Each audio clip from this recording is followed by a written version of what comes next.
hello to everyone in the chat. We're back in Scarlet Hollow, where an old man is dead, but the dog is fine because I chose to save the dog over the old man. I know the dog. I talk to the dog. I love Gretchen. Look at this face. How can you not pick this face over some old man who was worried about his chickens and was really sad that they were being used to birth something called ditchlings? Right? I think they're called ditchlings. Ditchlings, right?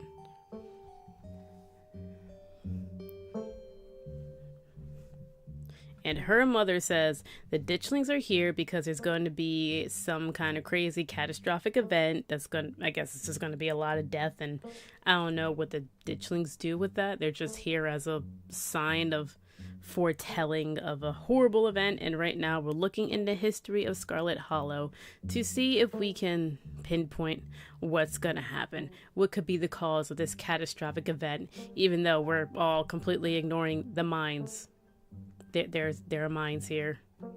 A terrible thing is going to happen in the mines. I mean, there's no other reason why people are here. They're here for the mines. Many people work in the mines. Like, come on.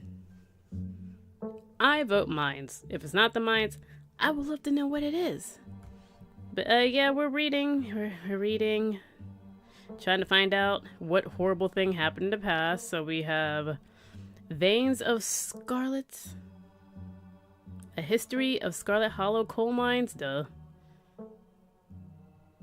Silas Scarlet Soldier, Woodsman Leader. Oh, okay. Appalachian folk. Ooh, yeah, Appalachian folk monsters. Let's do. Yeah, that one.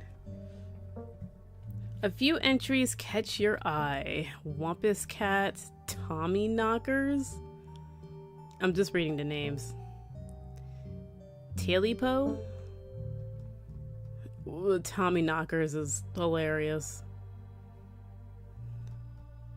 Let's see here. Causing mischief. Wampus Cat, a large cat-like creature with a loud howling voice, often said to sound like a woman crying out in pain. What did we hear? We heard a lot of moaning. A small creature with a long tail and wide yellow eyes. None of these match, but let's go with the tail one. That is a dog. There was a hunter who lived in a tiny cabin in the middle of the woods, all alone with his hunting dog. One night, after a particularly bad week of hunting, both of their stomachs empty, the hunter spied something out of the corner of his eye.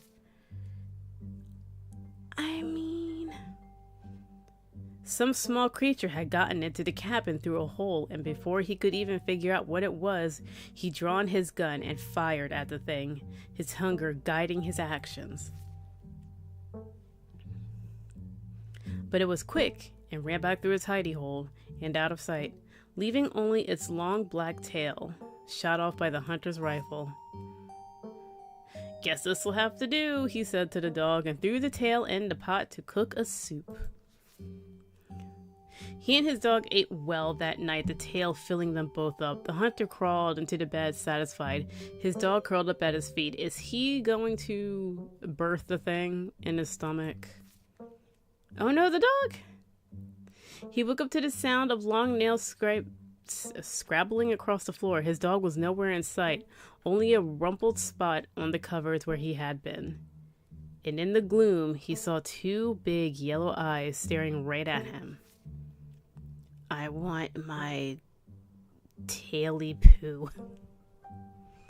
A high, hoarse voice croaked from the darkness. "Go away!" he screamed at the thing. Like my voice acting? But it stepped closer to him, still shrouded in darkness, the sound of long claws dragging across the hard wood accompanying its movements. "I want my taily poo!" the creature growled again. "I'll get my dog after you," the hunter squeaked, his voice catching in his throat with fear, but there was no dog to be seen. No, it don't look like that. "He wants his tail." Before the hunter could as much as scream, the creature leapt from the darkness, long claws stretched out towards the hunter. No one is sure what the creature did to him that night, but the next morning, all that remained of the hunter, his dog, and his cabin was a chimney, standing alone in the woods. Well, that's not at all. I mean, those eyes are familiar. We've seen eyes, but that's not. They're not attacking people. He got his tail back. Nami knockers. No, Tommy knockers. Tommy knockers originated in a Cornish mythology, spreading to the United States when the Cornish, that's exactly what that says, immigrants began working in Appalachian mines. They're named for the knocking that can be heard from seemingly within the walls of the cave-in. According to some, the knocking serves as a benevolent warning. We might be coming across some knocking. Others believe that the creature takes stolen hammers to the supports of the mines and collapses them on whoever is unfortunate enough to still be inside. They are traditionally thought to be impish, leprechaun-like beings, but some claim they are spirits of dead miners forever cursed to haunt their final resting place, so they bring it out on everybody else. Okay, the cat. Often like the Cherokee legends, some cite the Wampus cat as originating from the story of a woman who sought vengeance against a monstrous cat demon for driving her husband mad. She hunted it down by wearing a bobcat mask, tricked it into using its own vile magic on itself, freeing the people of their region from its evil. Others say that the creature comes from the story of a woman who wore the pelt of a wildcat to witness forbidden hunting rites. The hunter of her village gathered to perform the rites, and she watched in secret from underneath the cat's pelt, but was soon discovered. For her indiscretion, she was fused with the pelts and transformed into the creature that was neither human nor cat, forced to wander the wilderness alone, feared by all. Her calls are those of great sadness, to serve as a warning to anyone who dares goes against tradition. You're done here. Well, jeez. We can look at the history. Oh, we'll do the history. Yay, history! It's so much fun. Forced to retirement at the age of 50. Lucky. Oh, actually, no. You're forced. Never mind. Due to a war injury from his time in the Indian Wars. Captain of the Confederacy. Okay. Oh, Silas. Okay. Gotta read that book. There's Silas Scarlet. Also lost his two eldest sons to that bloodiest of wars, leaving his third eldest son, Andrew Jackson Scarlet, to take charge of the mines. I heard it sounded like a door in the game. Under his leadership, the mine prospered, undoubtedly in part due to the growth of the railroad industry. Managed to evade the coal union for decades, making them one of the most profitable mines in the country. Andrew Scarlet built the surrounding town into what it is today, with expensive stone buildings, a bustling main street, overseeing it all. The elegant Scarlet estate that was until 1895 the largest and finest feat of architecture in the region.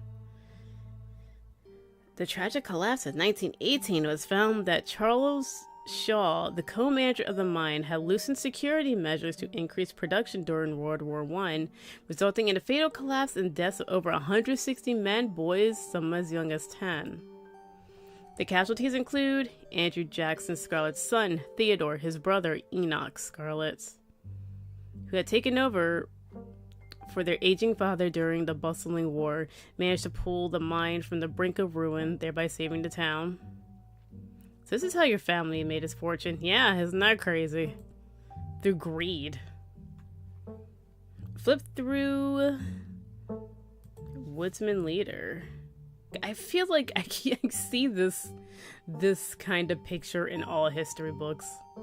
In people's ancestry, you have a guy that looks like this. Pale, beard, suit. He's your uncle or something. Always. It's always that. It's always that guy. Silas Everett Scarlet was born to the Colonel Everett J. Scarlet, 1818, one of 12 siblings. He grew up in eastern North Carolina during... Not much is known about his life before he joined the army. He quickly rose through the ranks, father's connections, but due to a particular ruthlessness for which he received a nickname Bloody Silas Scarlet. Okay. Federal government granted the now Captain Silas a tract bounty land in exchange. Oop. I clicked and I didn't mean to. How'd I go back? Was started as a simple log cabin built by Silas's own 2 hands, occupied by his family of 10, Silas, his wife, Mary Joseph Scarlet, their 8 children, logging business. Okay. But then he discovered the coal running underneath. So he went from logging to coal mining. There's been a collapse. Killed 160 men, which is a lot in a town. I don't know. It might be enough for ditchlings to come here. He saved what he could, bought the surrounding hillside at a great discount, cleverly hiding what he knew about the land's true value. Thus, he had all the resources to find Scarlet Hollow's now famous coal mine. You're finished with this one. Okay. Hi, so my ancestors are horrible, greedy people, and, yeah, I think that's it. Collapsed because security measures were loosened. Could have been a Tommy knocker. I think I'm all done. Let's check in. Alright, if we're gonna go with what Kanika's mom told us last night, I think we can rule out any natural disasters as what brought the ditchlings here. But not nuclear incidents. Looks like our state has a history with those. We have a history with nuclear incidences along with coal mines collapsing. Oh, God. What about y'all? Find anything? Hello? Before you can respond, a handsome black cat leaps onto the table. Stella quickly slams her book shut. Aw, hey, Pixel. The cat just sits down. Look at that kitty.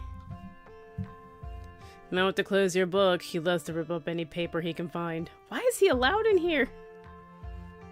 Pixel, my dear friend, it's been too long. How have you been? Oh my goodness, Pixel! Oops, I hit the wrong button. I went to hit H. Don't worry, little guy, I didn't forget your treats. He said he was hungry. I did read that. Look at him! Oh yeah, snack time. Crunch, crunch. Sorry if Pixel's bothering y'all. Hopefully he hasn't gobbled up any of your books. Or our books. We will not find you.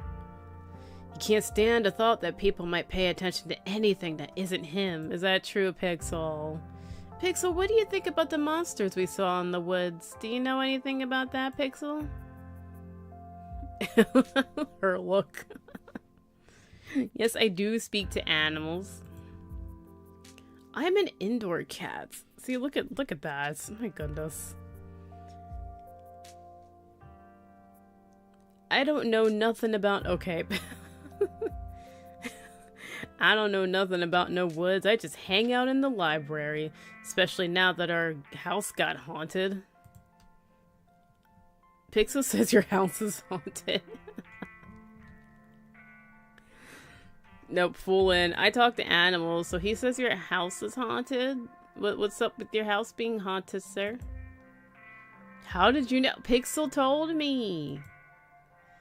Ebony is either psychic or she could talk to animals. It's a long story. Well, talking to animals could be a psychic power. No comment. She gave up. She's like, I'm not even gonna dive into that. I know better. We've been living in the library for a bit. It's been great. Way more snacks. Way more scritches. Except sometimes there's too much scritches.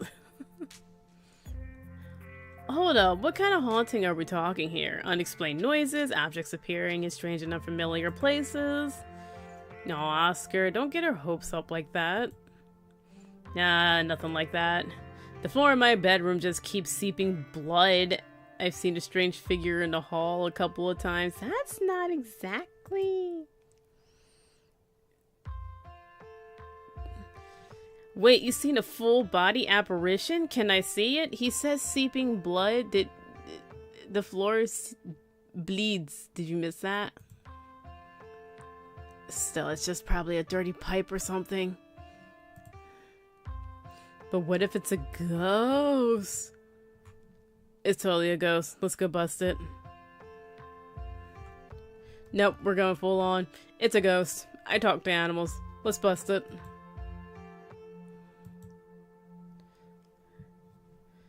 Y'all are more than welcome to check it out. Maybe tomorrow night. Yes, we'll be there. Yeah, sounds like fun. Way to spend the evening. I can't wait to get spooked by some creaky pipes. Oh, you're coming. Why did you let a paper shredder freely wander the light? The cat. Why is the cat here when the cat loves shredding books? Just wondering. Why don't you mind your own business? Have you seen this little guy's face? How could I say no to that? Honestly, even the angry face. I just want to boop it. Boop the nose. Okay, Pixel. I'll leave you alone, Pixel. And Pixel loafin'? Pixel loafin'. The cat curls up on the table, fast asleep. Alright, I better get back to shelving. Let me know if you need anything. And he goes back over there to go shelving. I feel like he's listening in, nosy.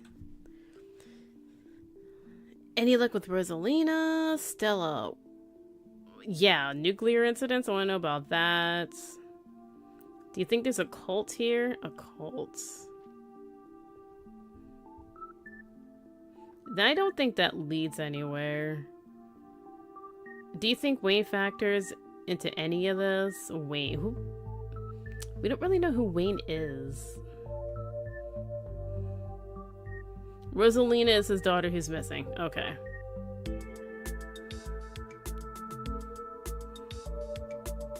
Let's go through what we found out. So about the coal mines here, Kanika visibly shudders. I get cold sweats just thinking about being in a place like that. I feel for the guys who work up there. I could never. Same. Speak for yourself. I love a good crevasse. What happened after the mine collapse? A union busting mine. Yep, a union busting mine collapsed from poor working conditions. Color me shocked. And that's my family that did that. Don't give me that look. Yeah, it's pretty awful. See, I knew he was listening in. That's what the sculpture out front is for. Commemorating all the men and children who died that day. Thank you for the... See, we're whispering and he's listening. Every kid in Scarlet Hollow learns about the collapse of 1918. Our teachers love to emphasize how many children they had working down there, probably to try and show us how good we have it now or whatever. Low bar, if you ask me. You know, that could be what the ditchlings are warning us about. Another collapse. Writing it down on a list of potential disasters. Yeesh, Stella, that's morbid. And besides, it was all Charles Shaw's fault. The labor market is way more strict now. There's no way you can get away with that unless they have a Tommy knocker that will knock it down. Y'all don't actually think the mine's about to collapse, right? Nah, no. Can you mind your business? No, stop eavesdropping. You're shelving.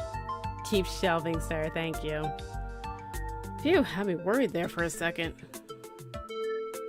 Hate to give Tabitha any credit. Is Tabitha your mom? I can't remember. But the mine is safer now. Oh, my cousin. Tabitha's my cousin. The mine is safer now than it was back then. Still, what a horrible thought. You never know. What happened after the mine collapse, other than, you know, cleanup, funerals? There was a union for a little bit, but it didn't last. There's not a whole lot of written about the past century here. Yeah, the Scarlet Hollow mine isn't exactly the most ethically run business. No offense or anything, I'm sure Tabby runs the mines better than Charles Shaw did. Still hasn't let the union in, though. Oh no. There's a reason why she and I don't talk. You guys really seem to have a bone to pick with Charles Shaw.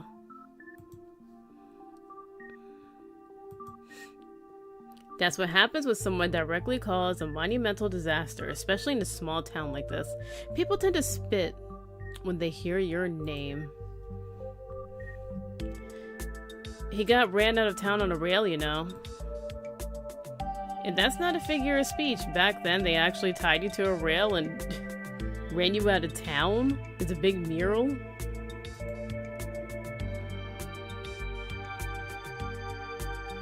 They tied him and what, the train took off with him? He got off easy if you ask me. Well then, if it's not another collapse, it could be another collapse. They might be coming from the mines. What if there's something toxic in the mines poisoning the town? Wayne seems sick. Oh yeah. Honestly, this sounds like one of the most plausible explanations we've had so far. What about the ditchlings?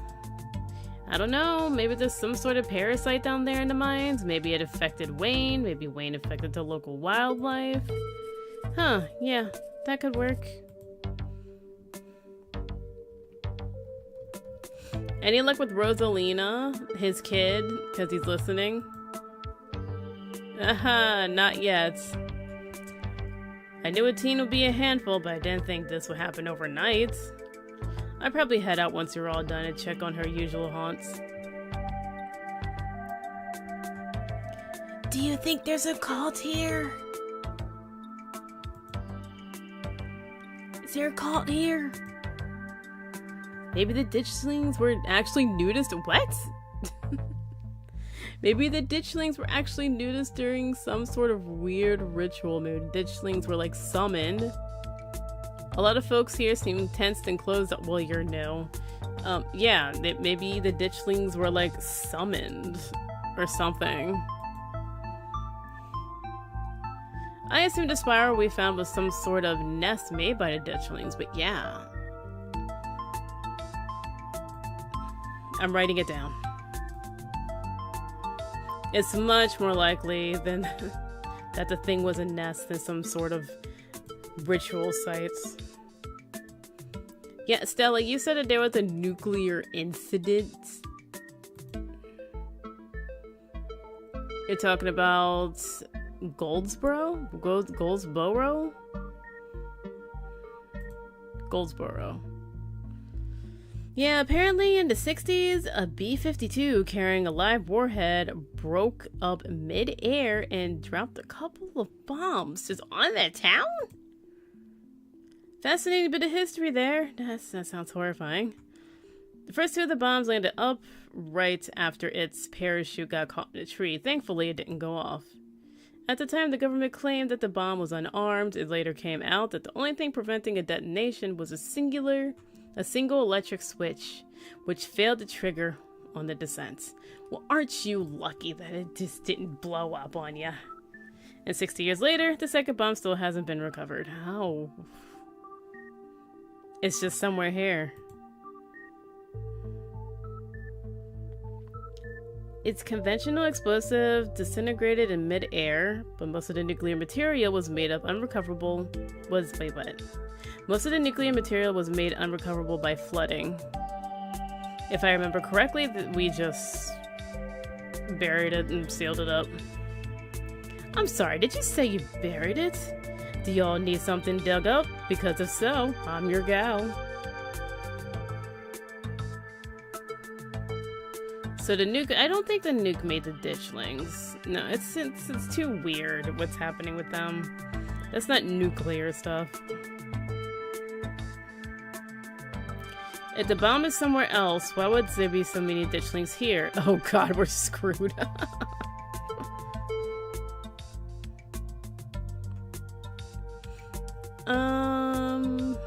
Maybe somebody brought the nuke in town. Why are there so many ditchlings here? If the bomb is somewhere else, why are there so many ditchlings here? Yeah, it's almost 400 miles from here. Not that we should be looking too hard at the disaster angle. Whatever those creatures are, they're biological. Yeah, I don't think it's nuclear. Look, you never know with radiation, and we got really close. Do we have radiation sickness? Actually, no, quite a bit. It just melts you. It doesn't make monsters. It gives you cancer. It kills cancer. And a 60-year-old bomb isn't going to explode on its own hundreds of miles away and kill us here. You never know, there could always be a whole underground society of bomb-worshipping mutants just waiting to blow up. Fallout. I miss this. We should talk about the Appalachian folk monsters. So there's this Tommy Knocker. He knocks things down. Do you think Wayne is a Tommy Knocker? That's not what I was thinking. You think that Wayne's a Tommy Knocker? Maybe he's a ghost of a dead miner? Yeah, he seems like he was kind of dead. There's something seriously wrong with the guy, and we should definitely look into it, but I don't think he's a ghost. Yeah, ghosts tend to be tied to a specific place. This town is kind of specific, if you ask me. He could be exactly haunting the whole town, thank you. He's not a ghost, because ghosts aren't real. I've also seen him, like, touch stuff. Wampus cat. Let's talk about the cat. Wampus cat kind of sounds like they could be mountain lions. We were talking about mountain lions. That's true. Looks like a woman crying out somewhere between person size and cat size. Definitely, they are 100% mountain lions. Kanika, you know there are no mountain lions up here. I thought you were supposed to be a skeptic. Oh, Stella, one of these days you'll trust us. Well, I'm gonna believe Gretchen, because Gretchen says that's a mountain lion. You have that smell. Gretchen, I believe you. But the myths are old, right? Mountain lions didn't go extinct in the Appalachians that long ago. Those legends just haven't died off yet. Almost every cryptid can be tracked down to either a hoax or someone getting confused about a perfectly normal animal, sometimes both. Bigfoot, for instance, started out as a prank, then folks saw bears walking around on their hind legs and got freaked out, and now here we are. You'll eat those words if I get the first clear footage of a Bigfoot. If you manage that, I will print out a piece of paper that says, Bigfoot isn't real, and literally eat it, I promise. I'm holding you to it. My mom used to tell me about the tail story.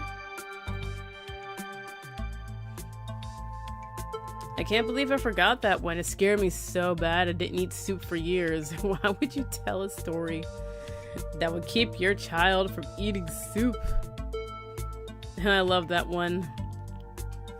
There's this old chimney in the woods that he used to think was a chimney from the K. We should go there. We should go to that chimney. Now I know that's because the chimneys don't burn down and wood houses do. That doesn't mean it's not the chimney from the story.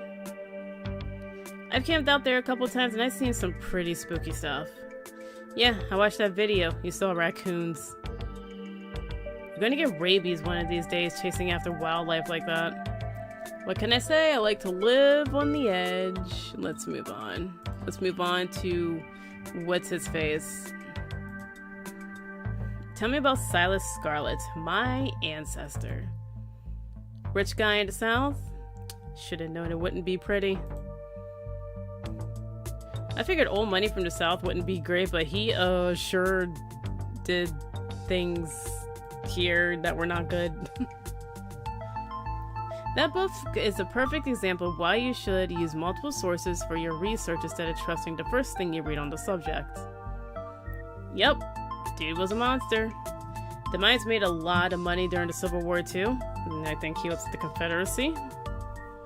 You could probably guess which side the North Carolina business owner would be working for. Yeah. Sorry you're related to him. You think the ditchlings are here for retribution? Give it to him. That seems... No. Assuming Kanika's mom is right, she looks like she's asleep. Kanika, wake up.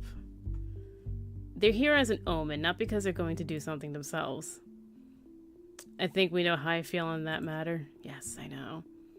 Okay, what are we checking out? We should... Ooh. I don't want to check out the mines, because then I gotta deal with Tabitha.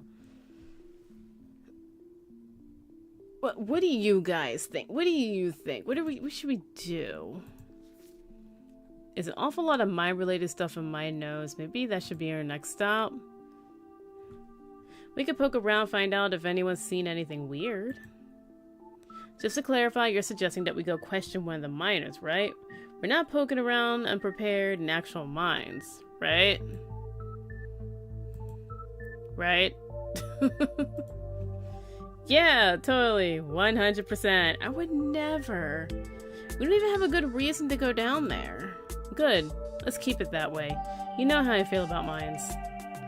I think she's gonna die.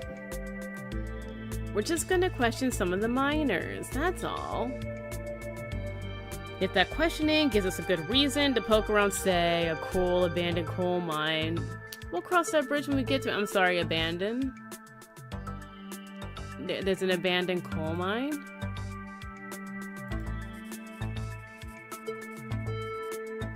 We can figure out what's wrong with Wayne while we're at it. For the record, this wasn't my idea. No, let's not go to Tabitha. She'll kick us out. We cannot trust Tabitha. Tabitha doesn't like us. Finally, the opportunity I've been looking for to get to know No. I'm sure Tabitha's gonna love that we're snooping around. No, let's try to stay under the radar. Let's stay under the radar. I'm already in hot enough water with Tabitha as it is. She put me on a curfew. I'm not gonna listen to it, so it's already gonna be a problem. Sounds like a good idea. We'll be super sneaky, I promise. I can even keep lookout. Look at us going out. Don't tell anyone, you nosy... They miss being sneaky together.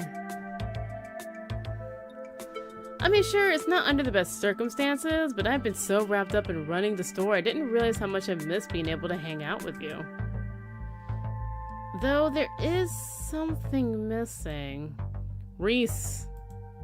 I really miss that dude. I can't believe how long it's been since we've seen each other. Have you seen him lately? Nope. Trying to plan stuff, but he's been too sick. We should check in on Reese. We should find out what's wrong with Wayne, check in on Reese, and see if Reese has it. You know, we could just pop over there and surprise him. He seemed excited to meet Ebony. Maybe we'll finally get him to leave his little cave. Hell yeah, let's do it. Yes, let's do it. Yes. Yeah, let's go. Yeah, good luck with your kid, who's probably also sick. Let's get a look at his symptoms. Didn't get a good look at Wayne's symptoms, but Kanika knows, I would think. It's a really nice house. Let's see what's up with him. Reese's home stands at the edge of the forest wall, an isolated buffer cushioning the rest of the town from an unending wilderness. Oh, look at that hat! Reese, it's Stella. I brought some buddies, too. Hello? Shh, not so loud. He's still sleeping. Can I help you with something? The woman in the doorway stares directly into your eyes. You can particularly feel her simmering irritation washing over you.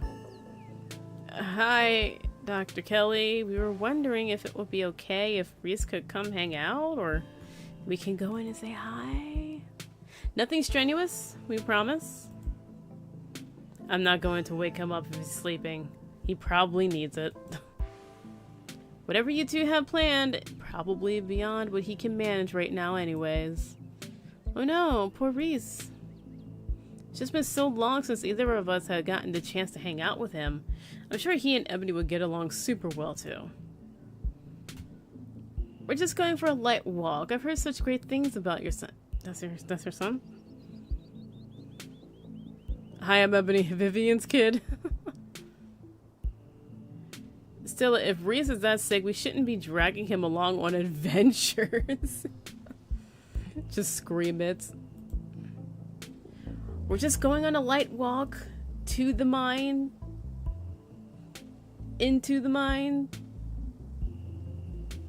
And then home. Not a lot, I promise. Still is right, we're going for a light walk. I've heard such great things about your son. I'm only in town for a few more days, and it would be a shame if I didn't get a chance to meet him. It's so important that I meet your son, who's sick and probably shouldn't leave the house. He's gonna die. Someone's gonna die. Oh my goodness, look at her belts. What is her outfit? Look at that belt! Dr. Callie looks you up and down and sighs. Alright, you win. He's usually feeling his best around mid-afternoon. Why don't you come over tomorrow?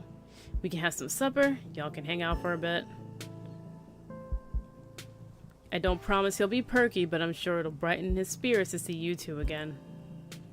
I'm sure he'll be happy to meet you too, Ebony. Thank you. That would be great. I can bring a side dish, maybe deviled eggs. Does he still eat those? No, eggs are a little much for him. They don't settle well. You can leave the cooking to me. I know what he can handle. Okay, I'll bring soda. That's not... Okay, fine, you can bring soda. Nothing with caffeine. Ginger ale, preferably. Oh, and leave your dog at home. She might cheer him up. You know, you have those therapy dogs and no dogs. Why I never. The absolute gall. Thanks so much, Dr. Kelly. We'll stop bothering you now. See you later. God damn. Dr. Kelly nods in acknowledgement, quickly shuts the door to sound of several locks clicking into place. So many locks. Is it not safe in this town? God, that woman makes me so nervous. I remember she used to be so nice and carefree when we were kids. She always had the best stickers when we had to get our shots. Maybe she's just stressed about Reese. Or maybe she's nice to kids. And we're no longer kids. Either way, I guess it's just the three of us. You gonna drive? Yeah, sorry, I don't like the thought of going up there without the van.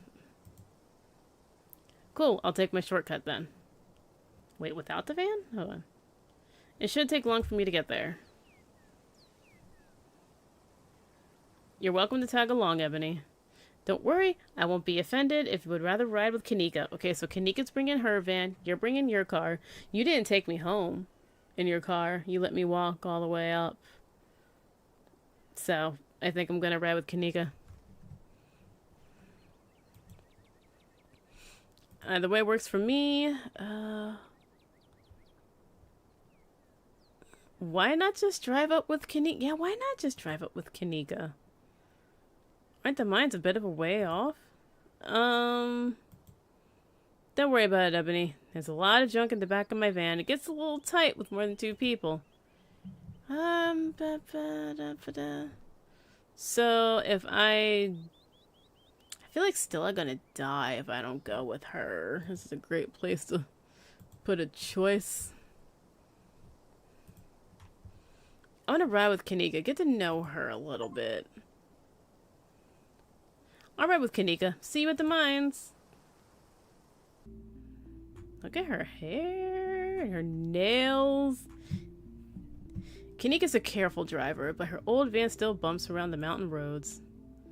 Thanks for indulging us in that little diversion. Reese's mom can be a lot, but I'm glad we have solid plans for tomorrow. Stella and I haven't really seen much of him in the past few years. What's wrong? That sort of isolation can't be good for his health, no matter what his mom says. You were pretty quick to cut in when I asked Stella about her thing with cars. Yeah, I guess I was. Answer? That's how her parents died. Car crash. She was in the car too, just some cuts and bruises. But she doesn't like cars and she tries her best to stay away from them. But she drove. She drove to the mountain? She did. Well, that explains why she didn't drop me off. No extra driving. But she drove up there, didn't she? We went to a car.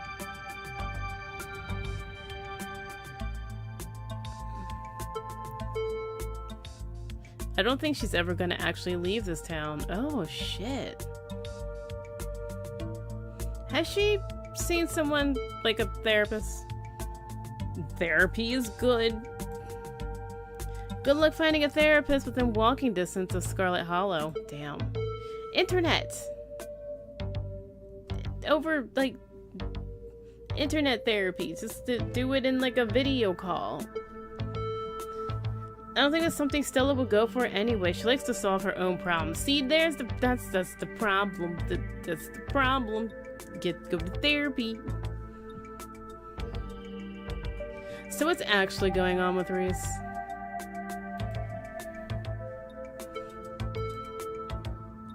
Good question. I wish I knew. His mom's been saying he's sick for years.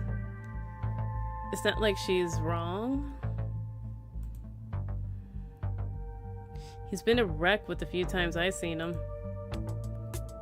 I just find it a little weird that his mom hasn't brought him outside. What? Hasn't brought in any outside doctors. At least not any I'm aware of. I mean, she's a doctor, but if your kid's been housebound for this many years... You think it was something you put up... You think it's something you put a lot more effort into fixing? I don't know. I'm probably just projecting or something. That's rough.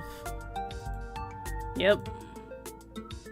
What's up with your brother? He's kind of a jerk. I swung by the general store this morning and met Miles. What's his deal? He didn't do anything weird, did he? He said I could steal. He tried to make me steal some chips. Of course he did. And I'm sure he told you all that we get most of our money from bulk orders, so it doesn't really matter if you just try to take something. It's fine. Thanks for letting me know. I just wish he would grow up. It feels like I can't trust him to do anything without leaving a mess for me to clean up. Don't get me wrong, he's family. I love the guy. But he sure doesn't make it easy. See, you don't have to like your family. It's fine. Have you ever thought about living somewhere else? You drive a van. Just put stuff in your van and go.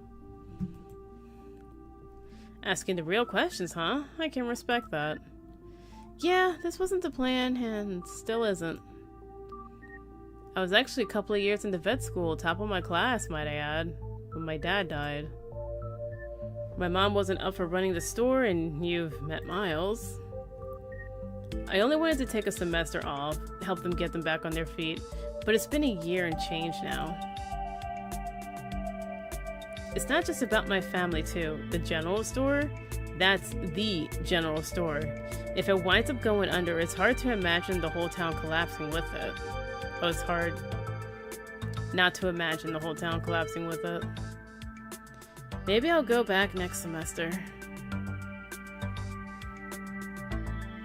I'd say welcome to the... I don't think she would appreciate that.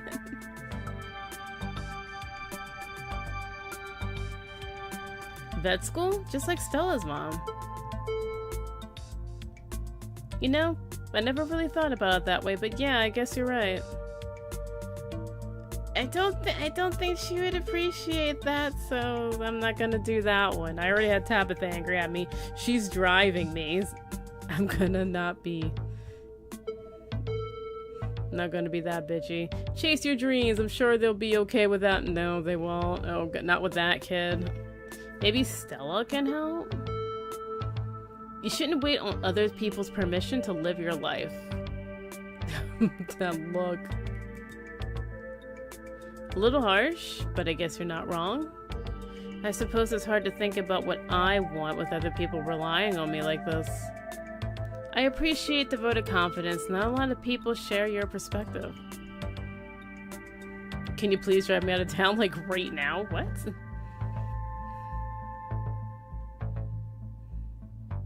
Do you have any other theories besides what we talked about in the library? I don't know. I don't think there's enough information yet to support any strong conclusion. Though I've been wondering. What you two saw was maybe some sort of mutated animal. It was more than one. It was several. It was like a dozen. I'm gonna say it's a dozen. Half a dozen? A third of a dozen? 3/4 of a dozen? It was a lot. It's not like a handful. A strain of hairless monkeys, no? Did you saw the video? No, it doesn't look like that. Strain of hairless monkeys. Do you know about Morgan Island? It's off the coast of South Carolina. There's a whole population of monkeys infected with herpes. Like 4,000 of them. Maybe the ditchlings are some sort of alopecia research monkeys? No? They don't look like that. Which sounds ridiculous now that I said it out loud. Forget I said anything. Those were not monkeys. At all. Not monkeys, not whatever else you said. They're not an animal. It doesn't rule out... Motorcycle? It doesn't rule out lab monkeys, right? No. No, they were not monkeys. Could be whatever made them hairless also caused weird swelling or altered proportions. No, not at all.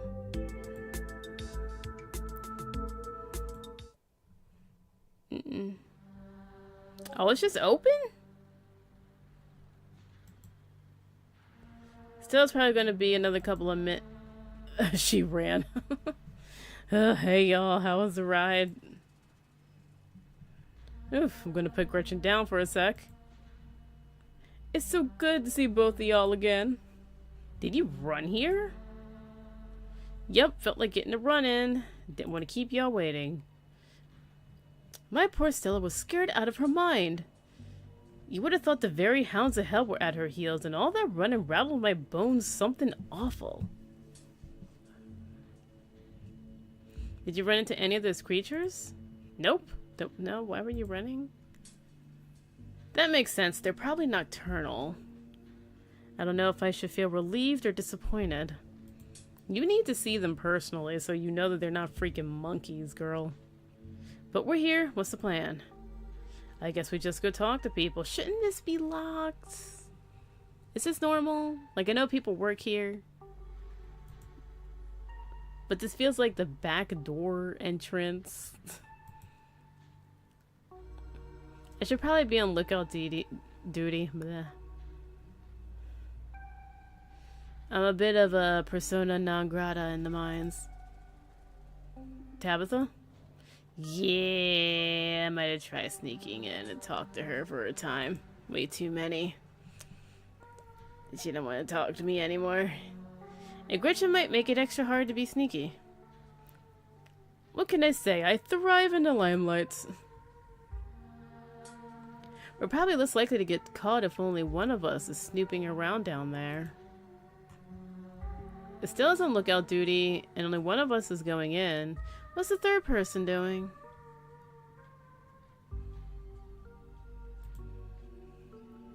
What, Kanika, what are you doing? You know the cheesy rom-coms where someone wears an earpiece on their first date? Whoa, do you have some kind of surveillance rig in the back of your van? That I didn't know about? What? No. I have a pair of earbuds with a really good mic. We could just do a group call. Ah. I call dibs. I love a good sneak. You're good, Kanika. I've got this. Oh, I read it at first. You're good, Kanika. You've got this. I thought we were just gonna send her in. I call dibs. I love a good sneak. You're gonna do great.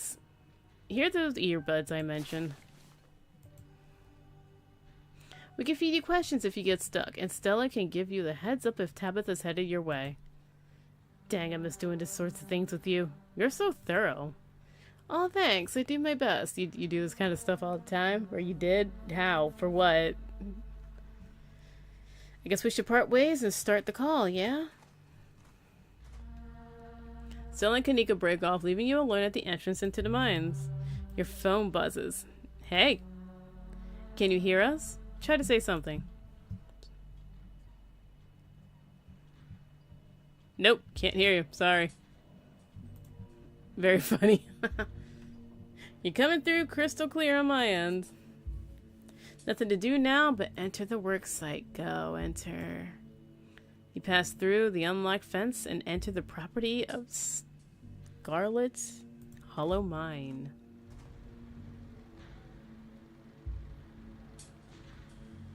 This feels illegal. I shouldn't be here.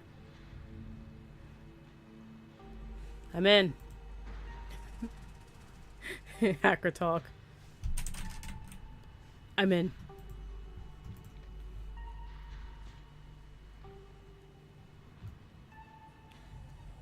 Alright, Morpheus. Good to know. Let's talk to the miners. They look hungry. Is it lunch break? You got a... Is that a cigarette? Are you smoking? Smoke break? A blonde woman, a broad-shouldered man, and an old-timer. Their uniforms identify them as Harrison, Davis, and Zax. Got a reason to be bothering us? Hi, I'm Tabitha's cousin. No, let me not. Because then Tabitha's gonna be like, what? Do you know anything about a guy named Wayne? Yeah. We knew him.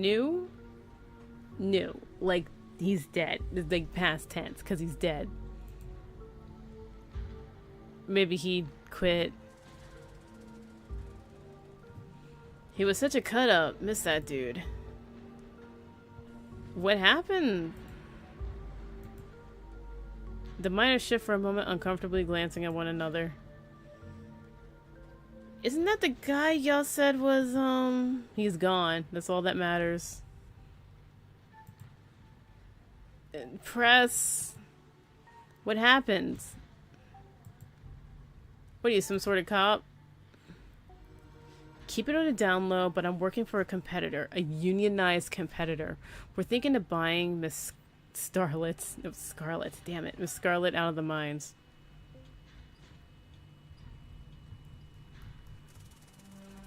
Unionized competitor, because I know y'all want to unionize, and you should.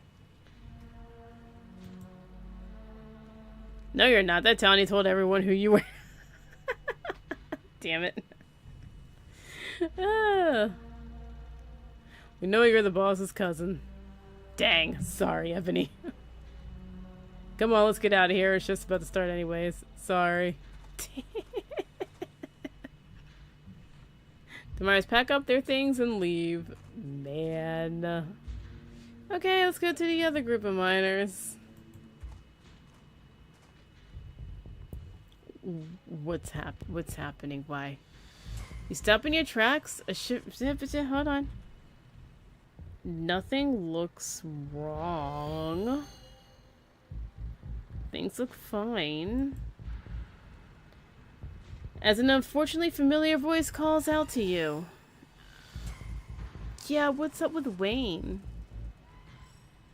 You shouldn't be up here. It's dangerous. Do you need help? It looks like you're hurt. Protect yourself before worrying over others, Ebony.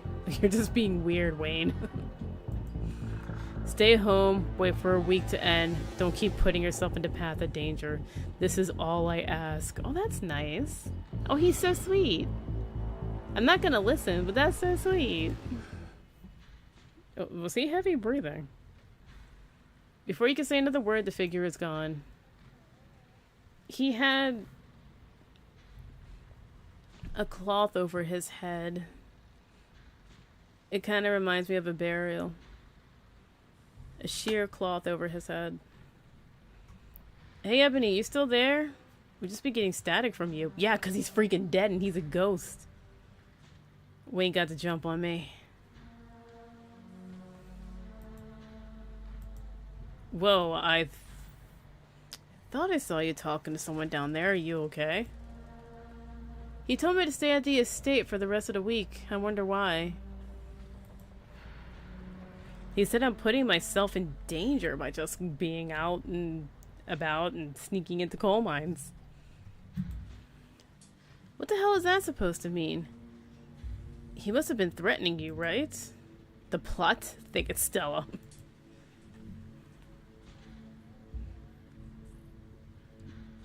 That just means we're on the right track and I'm not about to back down. We should go into Tabitha's office and look through her things. That'd be fun.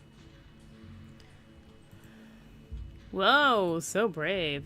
Heck yeah, Ebony. We've got your back. Approach another group of miners. Howdy. Hey there, can I help you with something? Rodriguez. Why does this look like King of the Hill, though?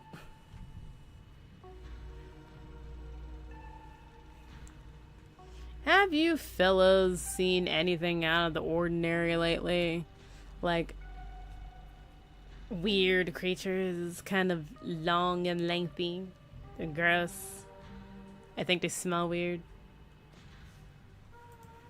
Like what? People getting sick? Knocking in the mine? What do we want? Can't just... Do I have to pick one? Or... I'm under the impression I can only pick one. Weird animal sightings? Don't tend to go on too many hikes. Not exactly the nature seeing type. After a full day's work, all I see is my bed. Maybe a few beers in between. I can tell. Odd noises in the woods, but you say you don't hike. People getting sick? You a health inspector or something? The boss looks out for our health. Oh, okay. Knocking in the mines. Knocking? Not that I've heard. Can't hear shit down there with the machines and men working. My dad used to work these mines before they brought the continuous miner. The big machine, that is. Oh, wait, who's Isaac? I thought you were Isaac. Who's speaking? He's Isaac. It says Isaac. He told me stories about something that sounded like someone was pounding on the walls. No offense, It's not Isaac. Your daddy had a few screws loose. Rodriguez, he was a fine man. Is there any odd noises in the woods? Isaac? I think it is Isaac? Isaac. I heard something a few nights ago. Like nothing I ever heard. Some sort of unearthly beast. Oh, you need to take a sick day off. You need to rest, man. I've really taken sick days this year. I can't afford to take any more. If I want to have Christmas off. You can't have Christmas off? Oh no.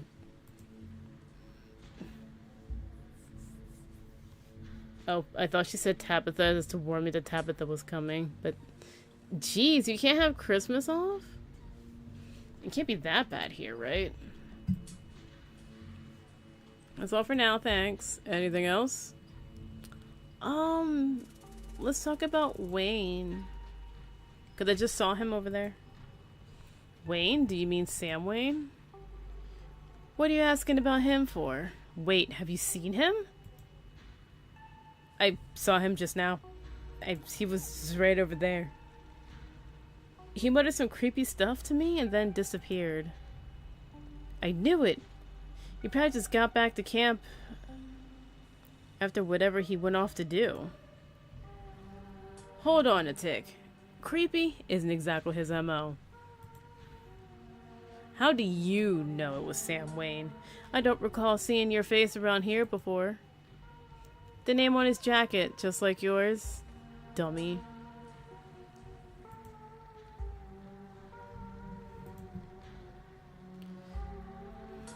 So do all of our jackets, but if I switch with Isaac's, that doesn't make me Isaac. Isaac, right? No, it's gotta be him. There's no way he's dead. Oh, he's dead, sir? Oh, he's dead. Oh, he's dead. They're saying he went missing and hasn't come back. The man is dead.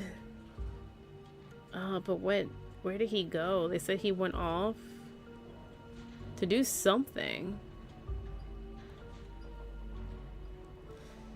You really think he's running around town, creeping on strangers, and ignoring his friends and co-workers? Seems more likely to me that somebody took care of him, so to speak. And is running around in his clothes. Took care of him. Why would they take care of him? Was he trying to unionize?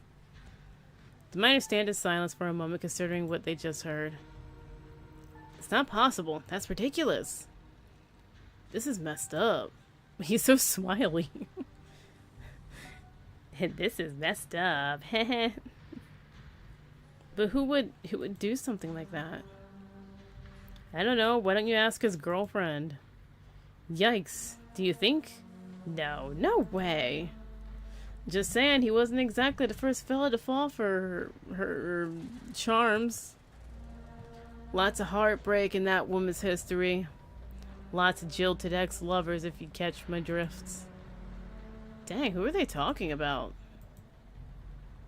I told him not to get involved with her. I told him. What is... This is a lot of history I didn't expect from Wayne. Who is he seeing? Whoa. You don't know? There's no way I'm poking that wasp's nest. Forget we said anything. Yeah, I don't want to be the next on the chopping block. Can you help me? Don't just tell me that and be like, nah. Look, I just don't want to cause any trouble. Enough people here are losing their jobs as is. I got mouths to feed. Losing their jobs, Sam Wayne disappearing. We said too much. Come on, boys. Oh, he's still... Hey, can you tell me? As the miner's turn and leave, I can't help but get the feeling that he has more to say. Like going for a handshake, shake his hand, but then you pass along your number. Not like a date way, but in a call me later for information way, not for a date. Information. Thanks for the help. It was great to meet you all. Yeah, they did the handshake. Don't mention it. Should we check in? Just as a heads up, the only group I still see out there is pretty close to the main office. Might be still worth it to talk to them, but I don't know if I can give you all that much of a warning if Tabitha comes out. I'm talking to one last group of miners, and don't worry, I'll keep my eye on Tabitha's trailer. Yeah, we're doing this.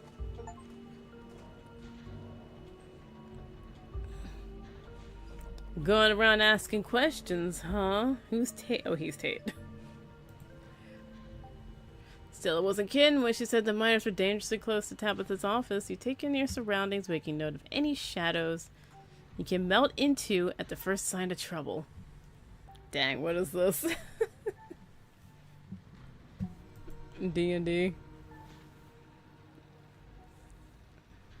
Being invisible in the shadows. You don't look like you're from the inspector's office. What can you tell me about Sam Wayne? Oh, he got himself into trouble, didn't he? Why, you seen him around? What's that young buck up to? I think he's dead, actually. I think he's been in a slasher movie, but in real life, I think he must have been murdered. And someone's going around wearing his bloody clothes and pretending to be him.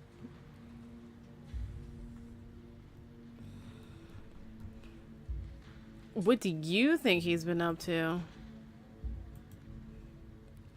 All I know is that a certain someone got involved with somebody he shouldn't have, and nobody in camp's seen him since.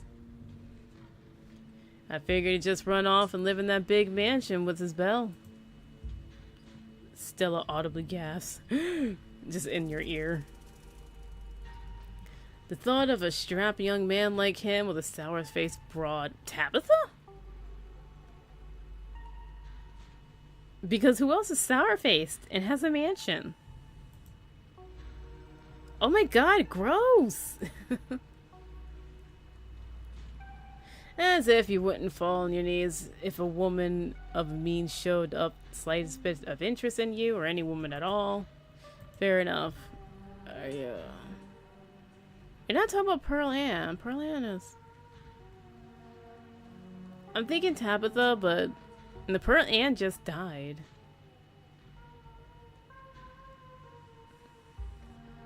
Tabitha.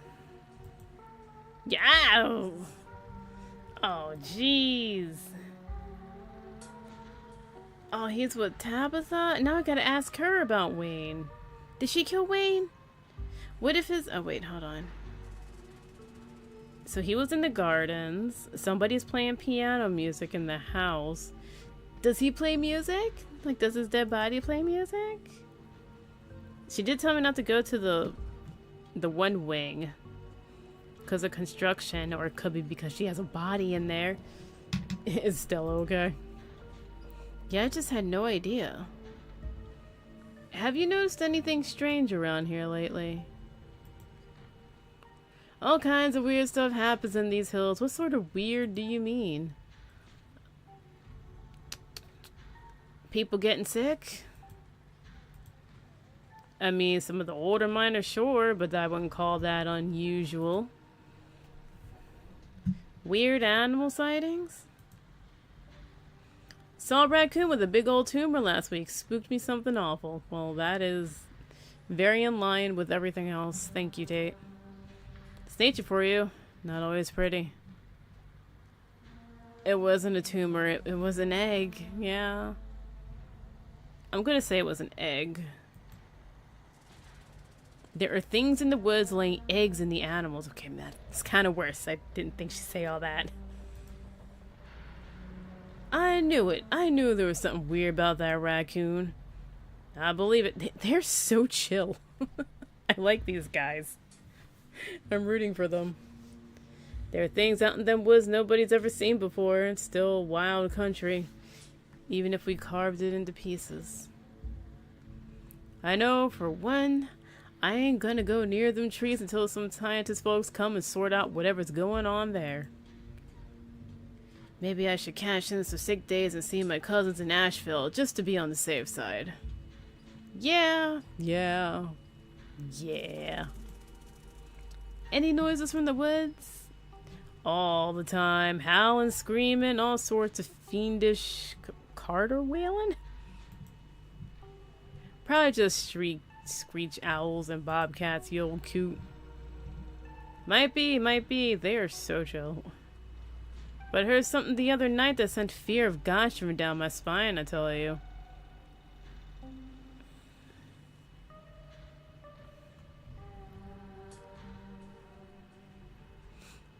I saw what made that noise. Do I want to say ditchling? We'll say ditchling. It was probably a ditchling. A what now? Ditchling? My grandma used to tell me stories about them. Claims she saw one once, and that's why she always had such bad luck. I guess it's not just my mom. Exactly, Kanika. Knocking in the mines? You asking us if we heard the Tommy knockers? Of course we have. We're old timers. All of us who were here before the machine got brought in know the Tommy knockers. What a nuisance, always stealing my hammers. It's true, had a pickaxe stolen too. And when you heard knocking coming from one of the old tunnels, it was enough to make any man pray. Looks like I figured out what to do for my next video, Stella. You better not be thinking of going into those old mine shafts alone. I could always use a partner in crime. I'm going to wind up going down there with you, aren't I? That's all on that front. What do you think of Tabitha? Tell me about my cousin. They shift uncomfortably. Not the kindest, not the kindliest woman I've ever met. She runs the place all right. Tell that to all the boys she's been laying off lately. Keep going around saying that, see how long you're one of them boys. All I have to say is the mine is doing All I have to say is the mine that's doing well doesn't go around laying off its workers for no reason. I'm not sure any of us are going to have jobs in a few years. Tate, you're a damn fool. You're going to be next if you keep up this kind of talk right by Tabitha's trailer. So be it, but a man needs to speak his mind sometimes and then get fired for it or written up. Thanks for the help. If that Wayne keeps bothering you, just let us know. We'll whip him into shape. They're so chill. Uh-oh, we have a problem. By the time Stella finishes her sentence, you're already ducked around the corner out of sight. I can let Tabitha catch me. Then she'll kick me out. I don't want them to get fired.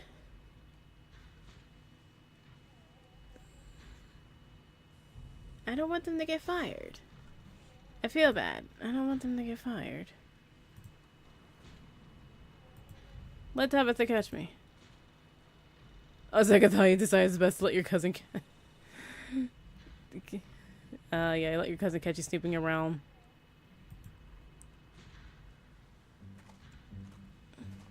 What the hell are you doing here? Oh crap, good luck. Sorry, Ebony. And that's our cue. Yep. Go on. Go. I got this, guys. Keep your jobs. You shouldn't be here. This place is dangerous. Why can't you just stay on the estate and stop sticking your nose where it doesn't belong? And what is that ridiculous thing doing in your ears? Are you trying to record my employees? Are you trying to record me? Oh god, she touches me. She snatches the earbuds out your ears and throws it to the ground. Typical phone-addicted city dweller. Ugh. And to have meetings in 5 minutes, I can't even drive you back. Okay, look, I don't want you wandering anywhere else. Just stay here for an hour. I can take you back to the estate as soon as my meeting wraps up. Can you please do that for me? You were dating Sam Wayne. What happened to him? Excuse me? I'm not dating anybody. I don't even know a Sam Wayne. Whoever's been telling you this clearly trying to spread rumors to hurt my character. Who said that? I want names so I can fire them.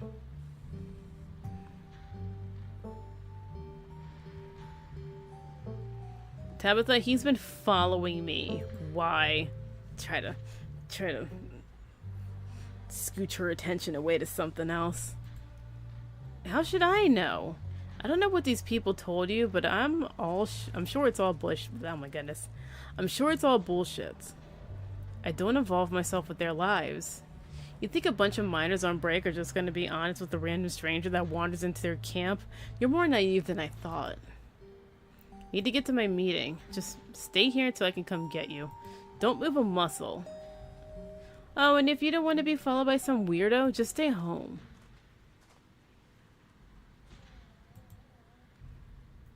Sorry I wasn't able to give you a better warning. You all good? Yeah, it's fine. Let's meet at the van. Oh, whoops. I was supposed to meet at the van. Oh, never mind. Who's this? You're interrupted by a sudden movement out of the corner of your eye. A girl carrying a bundle of snacks pops up through a hole in the fence. Very safe here. And disappears over the crest of a hill. I think I just saw Rosalina. Wait, really? What's she doing here? Clearly she's doing a delinquency. She's being a delinquent. She's probably fine, because we'll be kids, am I right? I'm going after her. Good idea, but try to catch up with you. Staying for... Oh, not the abandoned... It's here. Oh, it's here. It's right there. You rush over the hill and get your bearings. The sounds of active mining fading into the distance. Rosalina is nowhere to be found, but dusty footprints towards a nearby mine. Mine. Can we look in the tree, please? Let's look up in the tree, because it's right there. She didn't. I guess the old Maxwell place doesn't quite cut it as a secret hangout spot these days. But the Shaw Mine? That place was shut down like 100 years ago. After a collapse that killed over 100 people. And here I thought Stella was going to be the one to drag me into an abandoned coal mine. Can we talk about that right there? Have teens always been like this? I feel like I really missed out on my risk-taking years. Now this one's me. We should go after her, right? Yep. Yeah, let's head in before someone gets hurt. Oh god, who's gonna die? I'm sure you look like you're looking right at the thing, but I don't think you're looking right at the thing. It's right there. Are you sure you want to tag along? Ebony and I can handle this on our own. Yeah, I'm sure. As much as I hate confined spaces, I'm not about to let Rosalina get hurt in there. Even if it means I have to go underground. It's still there. It's still there. Stella and Kanika disappear into the mines before you follow. You briefly wonder if you should let Tabitha know about this. No.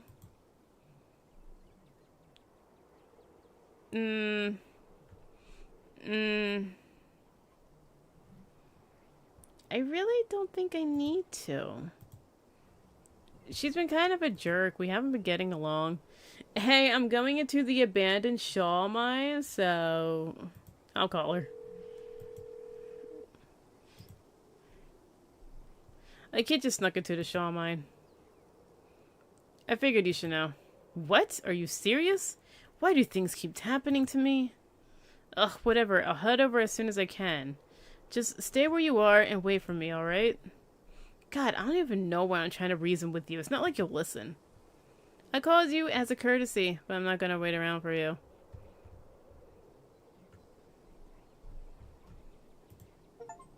Be very polite. Call Tabitha to tell her about Rosalina, but don't wait for her courtesy call. Why is that an achievement? I swear to God. Sorry, but my mind's made up. You hang up the call. I did apologize. You take a deep breath and follow your new friends into the mine. And we're just ignoring that thing right there because I saw it. Oh, this looks so stable. Wow. Inside of the mine is warmer than you imagine. The air is thick and wet. Ugh. The ceiling hangs much lower than you are tall, forcing you and your companions to hunch over, your legs bent at a painful squat as you begin to navigate its maze of corridors. Oh, great. They had to work in this? Crouched? That's awful. Hey, you made it. I told you she would. I let Tabitha know. You didn't. I was hoping we'd be able to get Rosalina out of here without calling the cops on her. Or us. Tabitha better not try to have us arrested for trespassing. I feel like she cares too much about... It depends on the fine she gets for this. Oh, I wouldn't worry about her calling the cops. I snuck into the mine dozens of times and she never called the cops on me. That's because you two have a weird thing. I'm pretty sure Tabitha actively hates me, and believe me, the feeling is extremely mutual. Well, what matters is the gang is all here. We'll find Rosalina in no time. Gotta keep an eye out. Look for eyes. Keep an eye out. Look for eyes. Look for weird creatures. All that. The deeper you progress into the mine, the heavier the air becomes. Coal dust hangs in thick clouds around you. We should have had masks. Because this is not good. Even though the place was abandoned over a century ago. Jesus, it's cramped in here. Does anyone's chest feel tight? I certainly can't say. I'm one for dark and stuffy places. This seems much more suited for a cat, if I do say so myself. Yeah, abandoned mines are way more claustrophobic than people expect them to be. And this one's real bad, you know, because of the child miners, or should I say, the minor miners. Anyway. Kanika visibly shudders. Okay, I'm not superstitious. Keep an eye out. But it says one way to make sure you get us haunted is cracking jokes about dead child laborers while walking on their graves. What can I say? I do my best to tempt the spirits wherever I go. I actually snuck down here a few times to try to get some good footage, part of my ghost hunting phase. Jesus, Stella. The things you do for your viewers, did you find anything? I wish. If any place in Scarlet Hollow was actually haunted, it'd be this mine, hands down. But all I got was dust in my lungs and a couple of false alarms. Looking at the darkness, Stella pauses as a sound rushes overhead. Oh my god, what was that? The mine's going to collapse and we're all going to die here, aren't we? Stella laughs longingly? No, she sighs. I don't know where laughs came from. Longingly. That's just how the wind sounds down here. You sound so disappointed. It just brings back memories of my last foray. Every time I thought I'd finally find a spooky ghost here, it just winds up being a very unghostly explanation. Like the look of wildlife, for instance. Oh, god, hello. Stella turns her flashlight up towards the alcove overhead. Man, if only. Bat. Say, what's the big idea?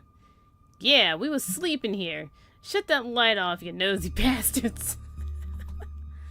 I'm so sorry for my companions. Stella means well, I assure you. Those guys got me real good last time I was down here and alone. I'm sure you're quite worried about me for my behavior last night, Ebony, but let that interaction be assurance that my temper is most wholly under control. I wouldn't dare venture away from the safety of my Stella's arms in a horrible place like this. Oh my god, they have bats down here? I'm going to get rabies, aren't I? I'm going to get rabies and die in a mine collapse. How you holding up? Yeah, sorry, I'm just a little on edge. Still looking for eyes. Kanika is stopped in mid-sentence by a thunderous knock echoing from deeper in the mine. Okay, what was that? Well, don't echo. That was death, I'm certain. Oh, so we should panic now, because Gretchen knows what that is. Yeah, we should panic now. That was death. I have no idea what that was. Did that sound like knocking to you guys? We need to hurry and find Rosalina. Come on, we gotta go. We gotta find Rosa. Yeah, I agree. The sooner we get out of this death trap, the better. Gretchen says that was death. I believe Gretchen. We need to go. Gosh, I wonder if those sounds are Tommyknockers. Okay, no. Tommyknockers are not real. They're not allowed to be real. Are you trying to give me a panic attack? I'd love to spend some extra time poking around down here. Maybe it's got something to do with the mystery. That was a definite knock on a tool. The three of you are interrupted by a second, much less distant sound that came a of a can being popped open. Oh, okay, that was a can. Okay, now that wasn't Tommyknockers. Now she's mad. It came from this way. Follow me.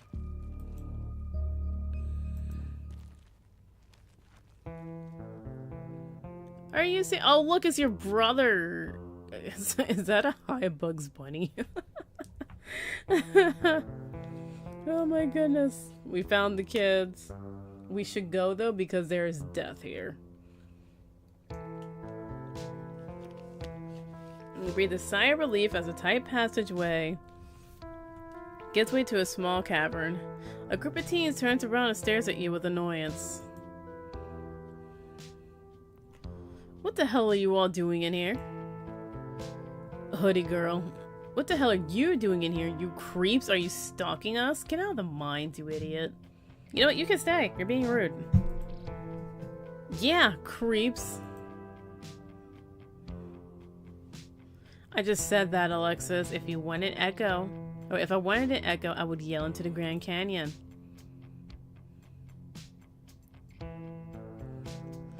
What are you, 5? What are you even doing down here?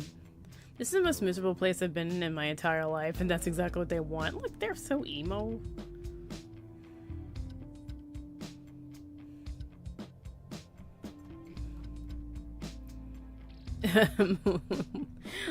Let me mock this girl. If I wanted an echo, I yell in the Grand Canyon. What are you, 5? I'm 15, you loser. Who even are you? That's Ebony, Tabby's cousin. Rosalina, your dad's worried sick about you. And if you ask me, he was right to worry. Why the hell would you think hanging out in an old mine would be a good idea? Is the Maxwell place not dangerous enough? Because no one usually comes in here, duh. Everyone knows we hang out at the Maxwell place now. So we had to find a new hideout. Which you instantly found, so I guess we have to find an even more secluded place where we can just be ourselves.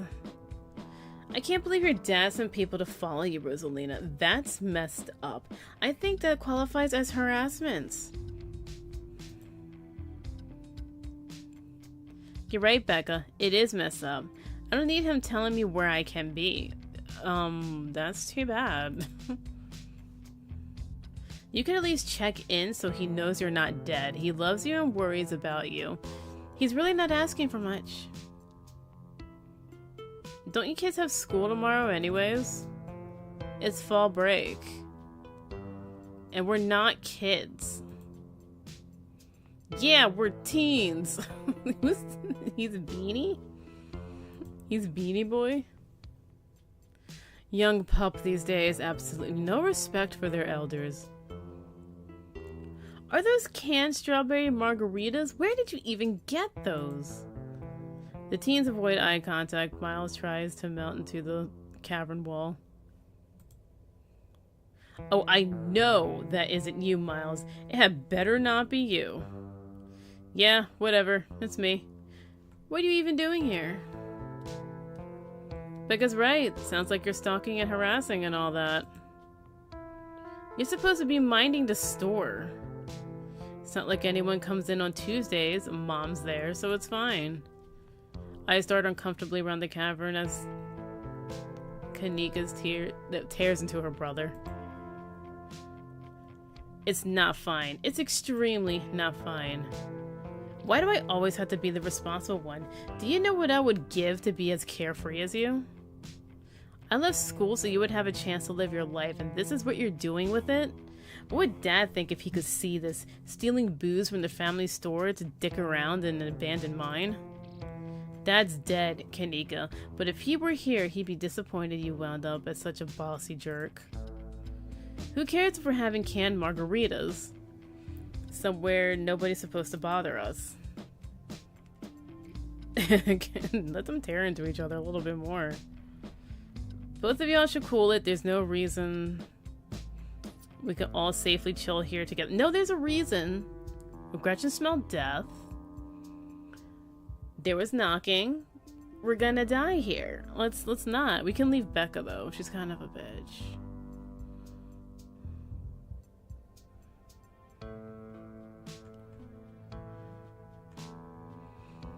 If this is what y'all do for fun around here, maybe the ditchlings were kind of inevitable. Yeah. Oh, let's not say that.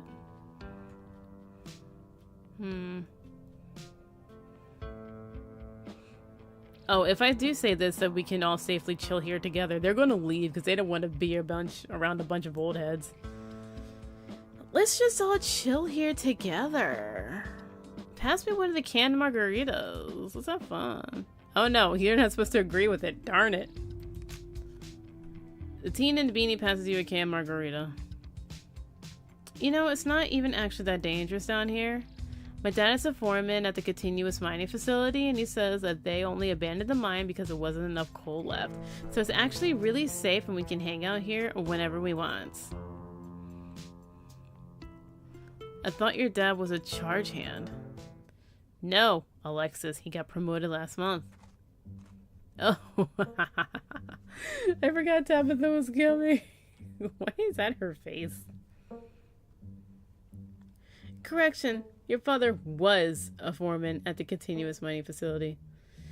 We'll see if he even has a job tomorrow morning. What? Oh shit. I completely forgot I called her. Oh hey, Tabby. Kanika sighs. It's probably for the best that she's here. Do none of you understand what a boarded up mine entrance is supposed to mean? It means it's closed, condemned, not fit for human use. Oh, come on, this place is way sturdy. Check it out. I'm just waiting for one thing to fall on him. The teen with the beanie jumps and slaps the strut in the ceiling. Oh, that was the knocking we were hearing earlier. Oh my god, Zane, cut it out. You're embarrassing us. She's scared. I'm sorry for Zane's behavior. I don't think he realizes how extremely 8th grade it is to jump and hit things. No offense, Rosalina. None taken. The other 8th graders are totally immature. Oh my goodness, girl. This is what you're doing to fit in? Not like you, Rosalina. You're chill. And smart too. Enough. The damage is already done. Now leave. I'm tired of people in this town dragging my cousin headlong into danger. I can't believe I actually agree with Tabitha about anything. But this is the worst place I've ever been in my entire life. I would like to see the sun again before I die. Oh, come on, you guys. Maybe it's not a big deal. We used to do dangerous stuff all the time. And I still do dangerous stuff now. I mean, I don't like this particular situation with what the whole ditchlings things, but outside of that, who are we to tell them where they can hang out? She's the owner? She's the one, she can tell them that they can't hang out here. I don't know who you think you are in this situation, Stella, but I own this mine. It's entirely within my rights to tell them to leave, much like it's entirely within my rights to tell you to leave. Was your lifetime ban from my minds not clear enough of message for you? Hell yeah, Tabitha. Tear the sad 20-something to shreds? Girl. Hey, I'm defending you, and I'm not sad. Where'd you get that idea? My Stella can't possibly be sad with me around. How absolutely rude. These pups need to learn some manners. Running a clickbaity YouTube channel where you run around the woods chasing nothing is extremely sad. So she's sad. So what? Give it a few years, you'll be sad too. The passage of time is inescapable. Look, we just wanted to give Rosalina a good time. Her home life sucks right now. Yeah, tell them about where you have to sleep, Rosalina. I've been living in the library for the past couple of weeks. Dad says we can't stay at our house. They got a hot plate and a couple of cots in one of the back rooms. It's actually pretty sick setup. No, it isn't, Zane. Rosalina deserves better. She deserves better, so you go to an abandoned mine.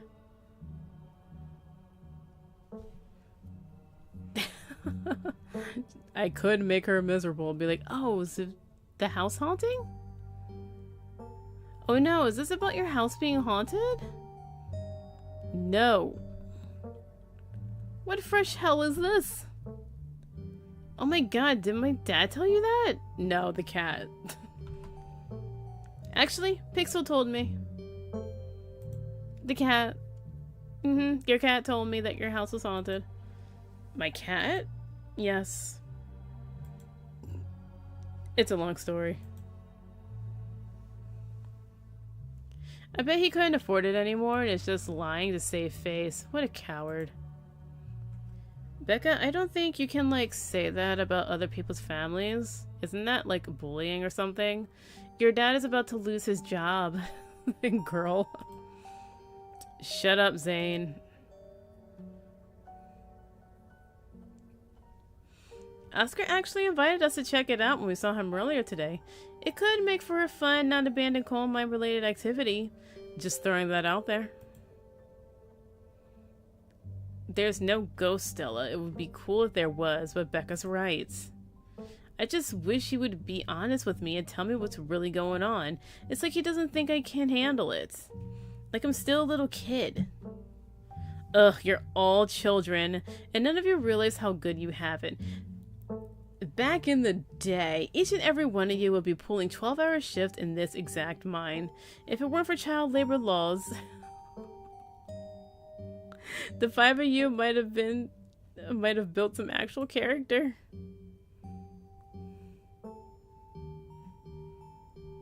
Exactly. Rosalina's not that mature anyways. She still sleeps with stuffed animals. Did I skip over something?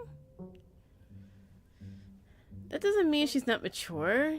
I still have pork chop, you know. I rest my case. Wait, what did you say about child labor? He's not paying attention. I think he's high.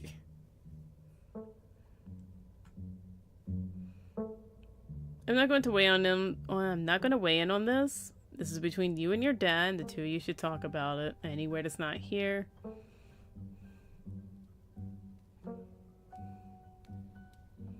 At this rate, I'd be surprised if your house wasn't haunted. There's like a dead man walking around. Got ditchlings. During this whole conversation, I haven't been keeping an eye out down there.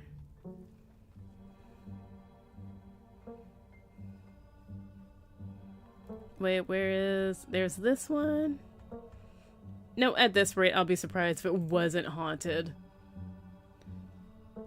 I've seen some real bad things in this town, and if it isn't a ghost, that doesn't mean Oscar is lying to you. Ugh, why are all adults in this town such weirdos? There is no ghost. There's no such thing as ghosts. Oscar is just lying. Yeah, what if we break in and the ghost busts the place anyways, just to be sure? Oh my god, Zane, you can't just ghost bust if there's no ghost.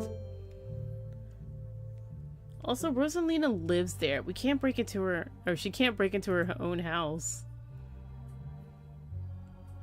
There is no ghost that you know of. I bet we could figure out how to bust it if it's actually real.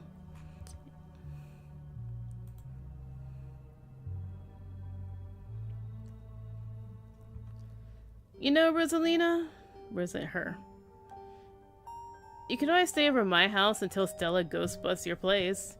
We have a finished basement with a pull-out couch. Why are we talking about this like it's a thing? It's not a thing. There's no ghost. Girl, we're not paying attention to you. Sorry. He's just on his phone, not caring. He's playing BitLife or something. I don't care. And I can't believe I wasted this much time trying to argue with children. I'm washing my hands of this and calling the cops. Feel free to leave before they show up. You hear that, Miles? We're leaving. I suggest the rest of you kids leave and empty the mine before someone gets black lung or gets crushed by rocks, or she's gonna get cut off, or meets any one of many terrible fates people tend to meet in the abandoned mines. Oh no, not this angle. Kanik is interrupted by a pair of thunderous knocks. That wasn't me, I swear. Then what was it? Come on, Stella. Didn't you have a whole list of perfectly natural explanations for scary mine noises? Gotta keep looking down. It's Tommy Knockers for sure. I know this isn't why we came down here, but we've gotta check this out. Stella. I know, but weird stuff's been happening around here the past few days. What if this is our chance to get an actual solid lead? The stakes couldn't be higher. Do you have no sense of self-preservation? I want you out of here, Stella. No, come on, Tabby. You can come along too. If you guys are going after something spooky, count me in. Nobody's going deeper into the mine. Nobody's staying in the mine. You're all leaving. And then it knocked again. Please listen to Tabitha before my heart gives out. It'll be fun. It will not. Are we just ignoring her? Oh, where'd everybody else go? Wait a second. Where'd 3 of you run off to? Are you kidding me? Unbelievable. Wow, Kanika, maybe if you... Miles. Maybe if you weren't still scared of the dark or whatever, you would have noticed him sneak off. I noticed him sneak off and like, I've been zoning out the whole time. They must have squeezed through the child-sized tunnel. Dang, I've always wondered where that goes. You can get stuck and, like, get crushed. So good luck with that. I've never been able to get these hips through there. It's probably for the best, dear. Stella, stop sneaking into my mines. Please, I am literally begging you.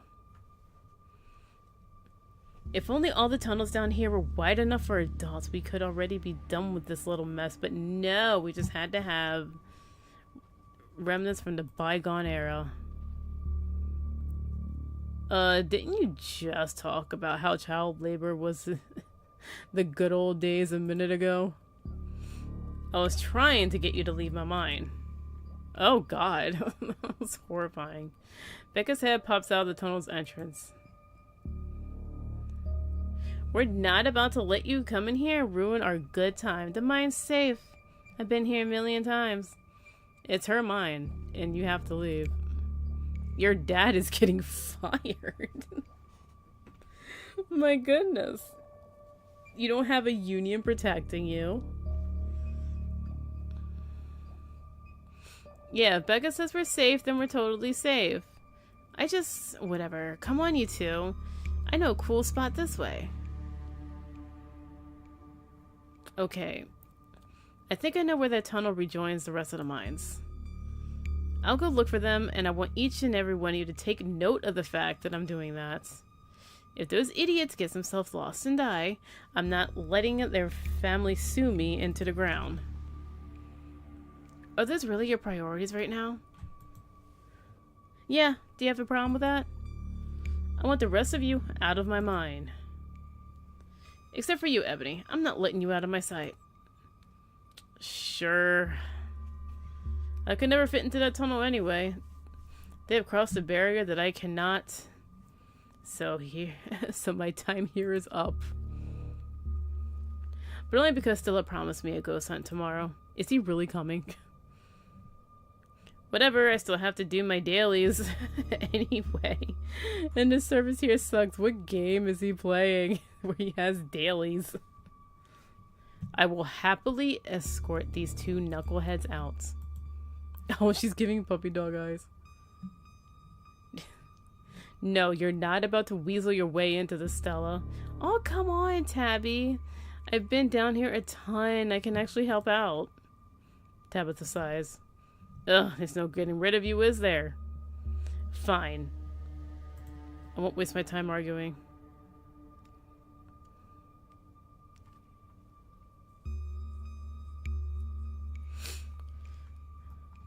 What's the point of going after them? They don't want to listen to it. No, we'll go after them, and then we'll see things collapse on them. Especially Becca, my god. Alright, let's do this! Sure.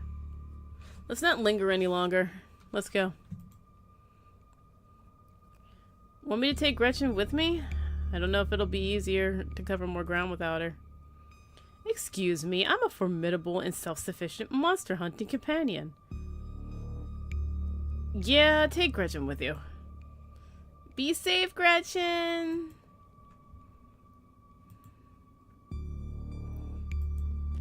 And the kid wants to ghost hunt. He wants to bust some ghosts. That says Strawberry Blast, Marg, and that just says Chip. Kanika, Miles, and Zane head towards the entrance of the mines, leaving you, Tabitha, and Stella to find the remaining teens. Alright, we should be able to catch up with them if we go this way. Let's go. We're venturing into the mines. Keep an eye out for eyes. As the three of you move deeper into the mine, you hear echoes of a conversation bounce across walls. Becca, why are we doing this again? I thought you thought Tabitha was, like, really cool. Why are we trying to get her all mad? We're doing this because Tabitha's really cool. She doesn't let anyone boss her around, so we can't just let her boss us around. Oh, you hear that, Tabby? Someone thinks you're cool. I can't believe she used to hang out with a nobody like Stella. Damn. Hey. I don't know. I think Stella's kind of cool. Her videos are really neat. Oh, come on. She doesn't even have a sponsor. What kind of a YouTuber doesn't have a sponsor? I mean, not yet, but I'm in talks with Meat Rice. And I make plenty from ads and donations.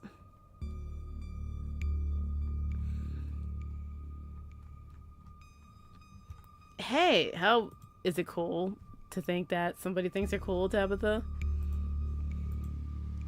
I feel nothing about it. The opinions of children don't interest me. I don't know. You kind of hesitated there. You're reading into things that aren't there, Stella. Just because your livelihood revolves around what people think of you doesn't mean I care what people think of me. Congratulations on your sponsor, though. Aww. Oh, you do care. Thanks, Stella. Meat Rice? That's a big deal. It feels like a really big step for the channel. I just wish Becca hadn't have said all those things she said tonight. You know, I don't like her. She's just mean. Honestly, she's just a bitch. I'm surprised you don't have thicker skin about this, Stella. You never struck me as someone who let people's opinions bother you. If you did, I wouldn't have tried so hard to get you off my property. Well, I know you don't mean it. Agree to disagree. Oh man, I wish they were gossiping about me.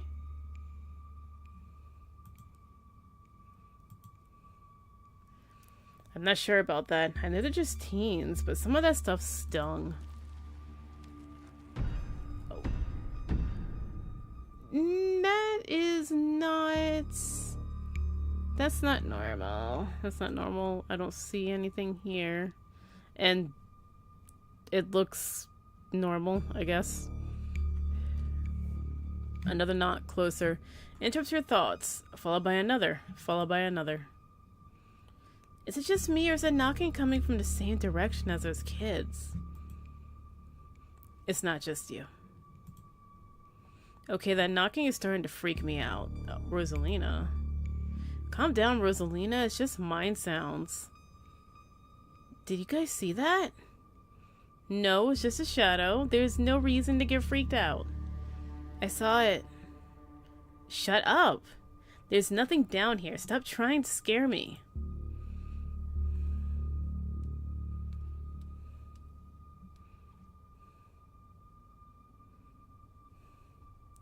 Poor kid, whatever. They decided to run off. They better get grounded when this is all done. Take away their phones, their iPads, turn off their internet. Are we sure the tunnel they went through is going to meet up back with us? Yes, I'm familiar with the old maps of this place. There should be a central chamber not too far from here where everything joins back up. What did they see? Tommyknockers. It's not Tommyknockers. They're probably just jumping at their own shadows. You said it yourself, Stella. As soon as they got out of her sight, their bravado would vanish into a puff of smoke. Probably just rocks falling from somewhere deeper in the mine, which is also bad for obvious reasons.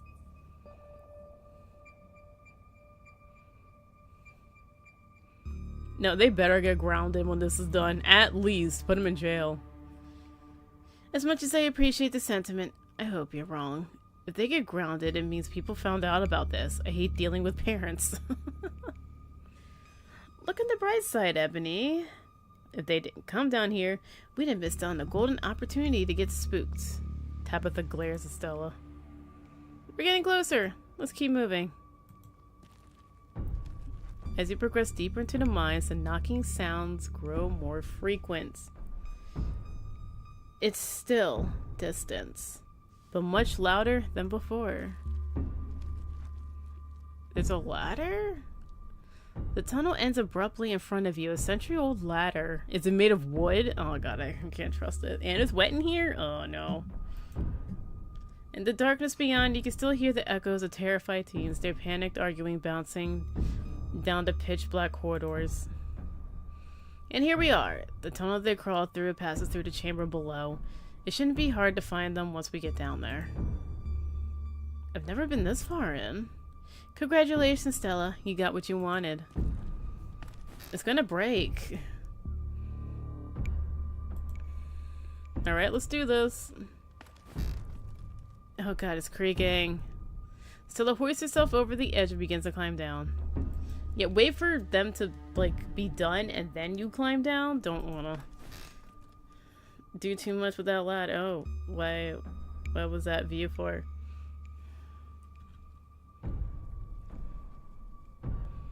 I don't see anything weird.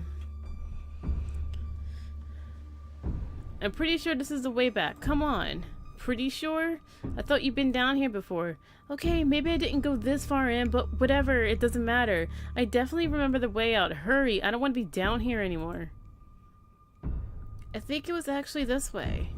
Oh, shut up. No one even wanted you to come with us anyway. Becca.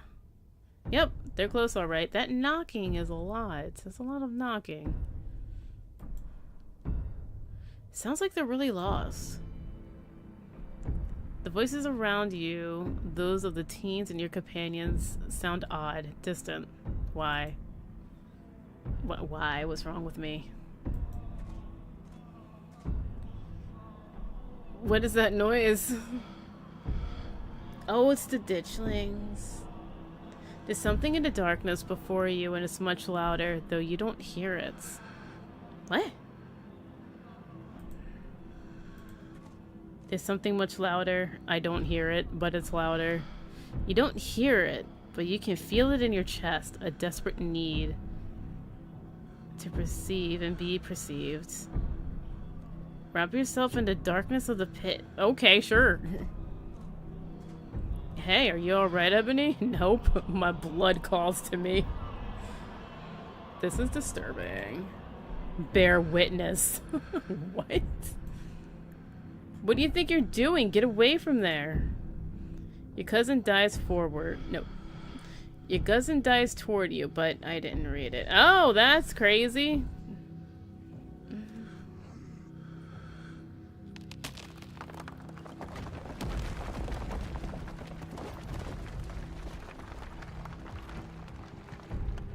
Ebony, are you alright? Oh, thank God you're alive. It looked like you had a seizure or something. And then you and Tabby just conked out? Do you see that? I'm fine. Ugh. You can barely open your eyes. You're not fine. Neither of you move a muscle. I don't want you straining yourselves while you're still recovering from whatever that was. I'm going to get both of you some help. You don't see that. Don't die on me, alright? Is she crying? You fade back out of consciousness as your companion clambers out of the pit, intent on your rescue. Oh.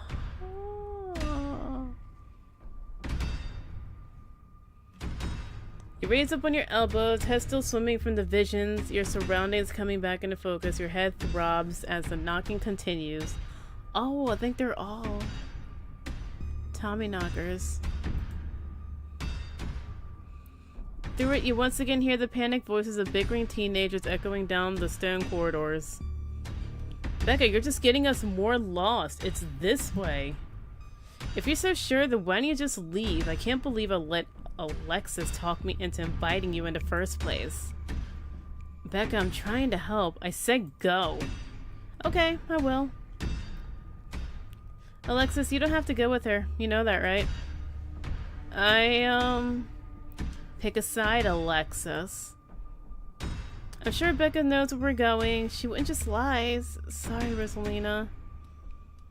Increasingly desperate voices of teens are drowned out by the thunderous knocking. You can practically feel the ground shake beneath you. You can almost see the walls vibrate with intensity of the hellish sound.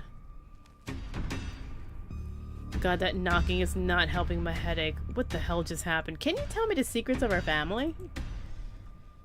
Am I the only one who just saw the ghosts? I cannot be the only one who saw the ghosts. I mean, maybe they were ghosts. No, I saw them too. There's got to be fumes or something down here. It's an old mine. These places are death traps. Probably just hallucinated. Are you gaslighting me? Are you literally gaslighting me? No, are you literally gaslighting me? I said I saw it too. Stop being weird. We're leaving. Rosalina appears in the passageway to your left. She's out of breath. It looks like she's been crying. I'm so sorry I snuck off like that. I just wanted Alexis to think I was cool. We're going. Fuck them kids. I don't know what the hell is up with this knocking, but that is the sound of a mind collapse. Quick, up the ladder, both of you. Wait, Becca and Alexis are still down here. You can't just leave. Yes, I can. I know which way they were going. They'll listen to you this time, I promise. Do you have a death wish, little girl? This isn't a movie. Best thing we can do to help those girls right now is to not be buried alive ourselves. We're going. I'll leave Becca and Alexis behind. Hell yeah, I am.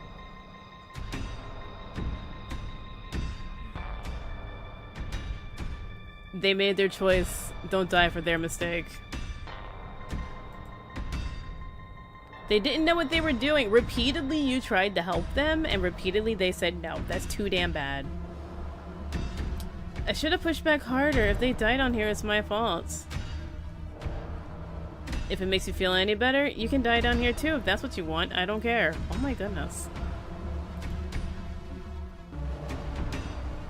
Just follow my voice and you'll be able to make it out. Yep, there you go. You helped them. She grabs your hand and two of you start climbing. Gotta run. It's this way. Your cousin moves with the kind of swiftness you expect of someone who spent her entire working life around the coal mines. Becca, Alexis, can you still hear me? The knocking drowns out Rosalina's desperate shouts as three of you crawl closer and closer to the entrance. It's deafening now as if someone was trying to break through the walls with fists of iron. Continue towards the entrance. You continue to push forward, your burning muscles giving way to pure adrenaline. Then comes the sound of splintering wood. You pick up the pace. The entrance is so close. Push through. And there it is. Freedom.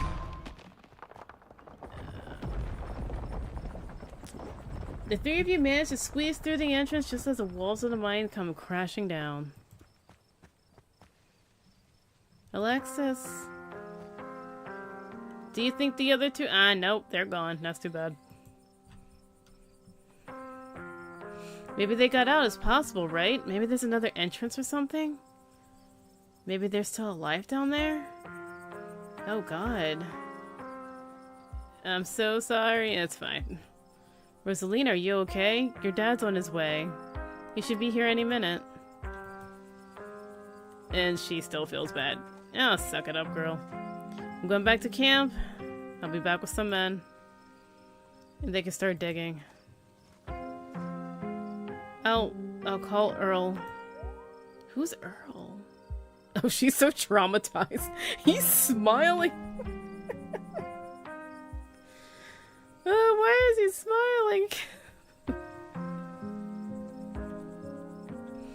She's horrified and traumatized. He's like happy to be alive. She gotta deal with it. She got calves, oh my god. It takes a bit of time, but eventually Tabitha arrives with men and a machine to start digging through the rubble. You, Stella, and Kanika are afforded a quiet moment to yourselves as the others get to work. I can't believe you left us down there. What? Ditchlings. Am I calling them ditchlings because they ditched?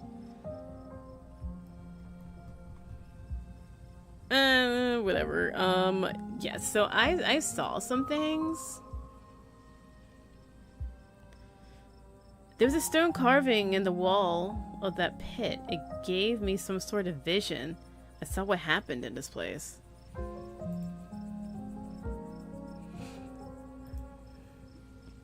Are you sure it wasn't just auto-suggestion? We talked about that mine a lot today. I don't know, Neeks. You weren't down there. Ebony and Tabby had, like, seizures at the same time. Next to a creepy stone carving. It was something out of a movie. Just because they passed out or had seizures doesn't mean it wasn't an auto-suggestion. At the same time, it's kind of weird. Entities in the mine. Everything that happened down there centered around that mine chamber, or the main chamber.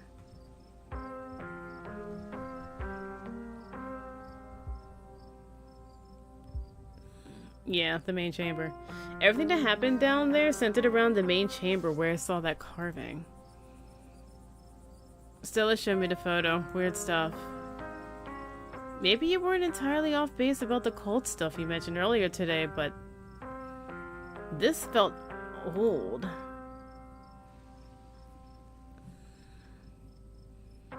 I saw something down there like shadows of dead miners. Probably the shadows of dead miners who are pissed at you and Tabitha.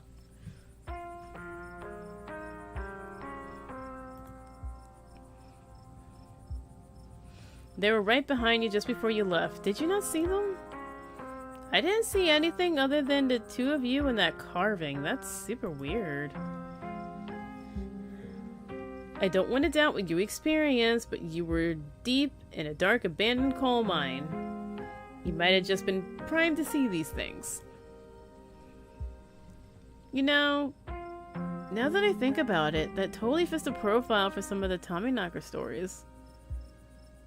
What if they were actual bona fide ghosts? Oh, Stella. Are you sure they were just Tommyknockers? Depends on what you mean by sure. Is anyone really sure of anything? They fit the description pretty well, and I don't know what else they'd be. I have no idea what happened in there. I need to do some reading on mine collapses, I guess. You think they're okay in there? Oh, that smile. Oh, God.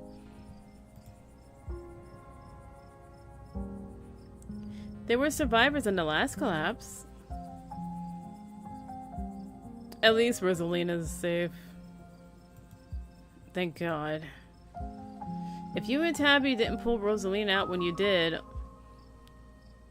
you all might have wound up buried down there. Yeah, I'm not gonna save myself for some bratty kids. Absolutely not. I think you did the right thing. Thank you. Ditchlings?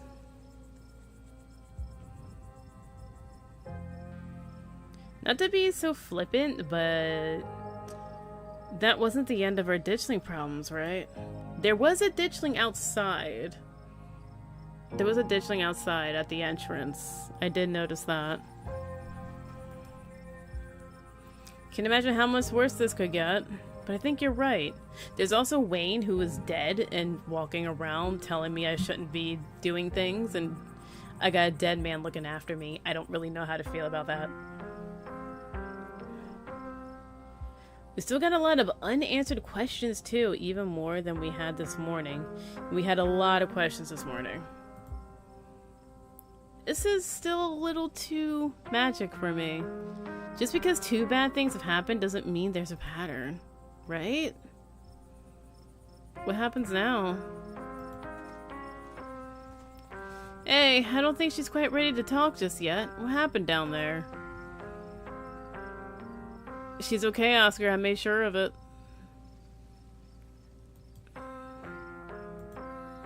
Thank you, Ebony. I just wish I could have kept her from going in there in the first place. If I just paid closer attention to her, maybe none of this would have happened, and those kids wouldn't be down there. Nah, forget those kids. I can't help but feel like it was my responsibility to prevent this, and I blew it.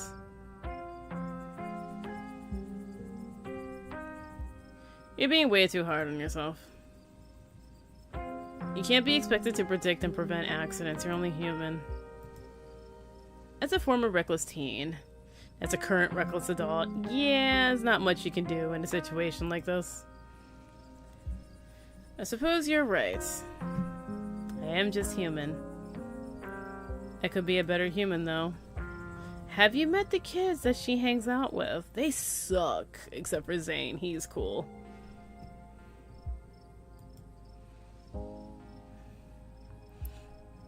Yeah, Rosalina's lived here since she was 2, so she basically grew up with them. They're a little older than her, and yeah, they get into some trouble, but I didn't think they were bad kids or anything. They were always so polite to me, especially that Alexis. Gosh, that poor girl always acted like a dog that somebody had kicked. And now she's in there. It's not right. It's gonna be okay, Oscar. We're gonna retrieve them.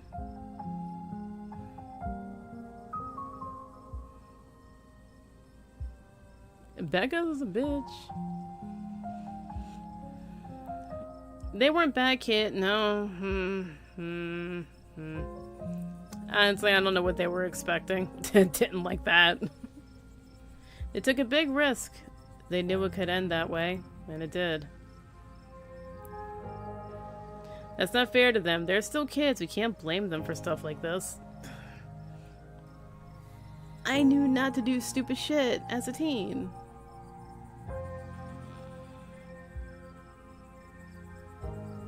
Rosalina stood up. No, Rosalina made it out of there because she stood up for herself.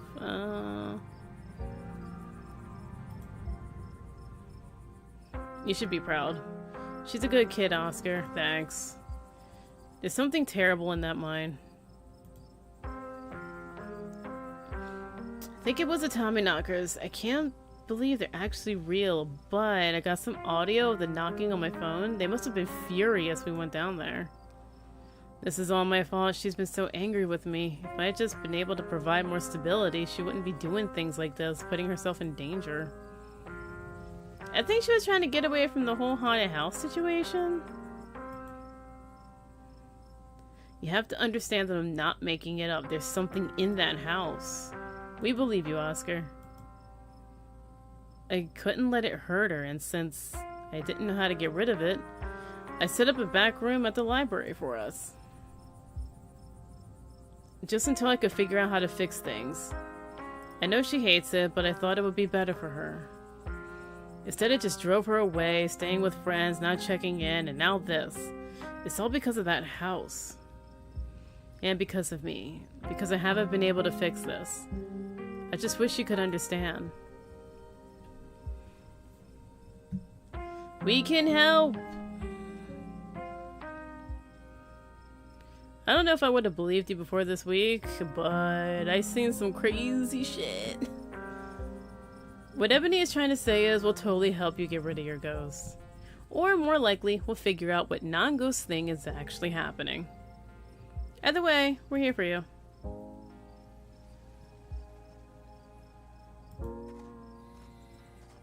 Dad, you must be so mad at me. Oh no, I'm not mad at you. Do you think that maybe they got out? Maybe there's another exit somewhere? Rosalina. I should have pushed back harder. I knew the way out. I should have made them come with me. I just don't want them to be dead. I'm sorry, Dad. You don't have to be sorry. You're alive and you're safe. We couldn't have gone back for them, right? We wouldn't have made it out if we weren't back. Well, the thing had just collapsed by the time we got out, so no, we could not take any more time. We did what we had to. There wasn't enough time. I know how hard this is, but sometimes people have to make difficult decisions, and they made the difficult decision of being dicks, so... It's just not fair. Why me and not... Oh, survivor's guilt. We need a therapist in this town. I know it's difficult, and you can be upset for as long as you need to be. I think the best thing for you... But the best thing for your friends right now... Wait, hold on. I think the best thing you can do for your friends right now, until we can get them out of there, is enjoy the life you have.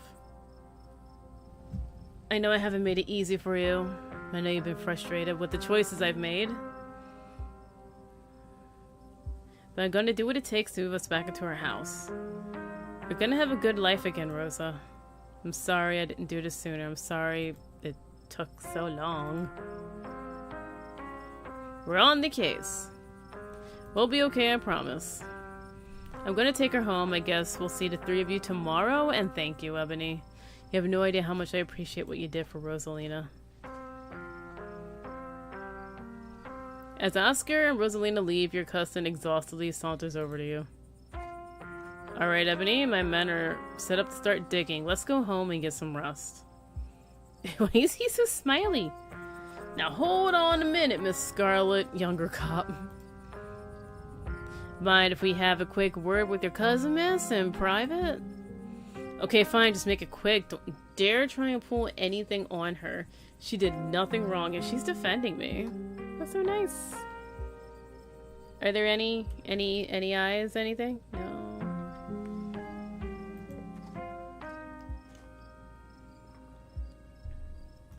Ladies, I'm afraid that means you too. Don't you need to talk to us? We witnesses too. Oh, sure, but that can wait. We know where to find y'all. Can I sit down on a rock? I'm Sheriff Huggby, and this is Deputy Derrickson. But you can call me Earl. Pleased to make your acquaintance. It's so hard. Welcome to Scarlet Hollow. Hopefully this little accident hasn't colored your perception of the place. Lovely place to live, if you ask me. Lovely indeed. Now, Sheriff Huggby, don't you think it's might odd these teens found themselves in an old abandoned mine on the very property Ebony's family happened to own? I just got here. And don't you think it's a mite odder that Ebony happened to be there with them at the time of the said collapse? I'd be lying if I said it weren't peculiar. Though I'm sure you're an upright citizen, Ebony. And all this surely is an unfortunate coincidence. Still, a good cop should ask themselves these questions. You've got to understand where we're coming from. 2 kids, 15 and 14, are buried alive down there. And maybe they're dead. You were on the premises, along with quite a few other people, but sure. Whether or not that was merely a coincidence remains to be seen, but we got to do our diligence here.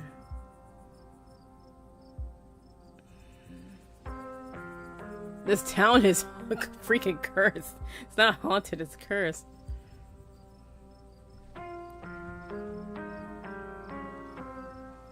I don't have to talk to you. I feel like that should be street smarts. Street smarts should be, I don't have to talk to you. I know my rights.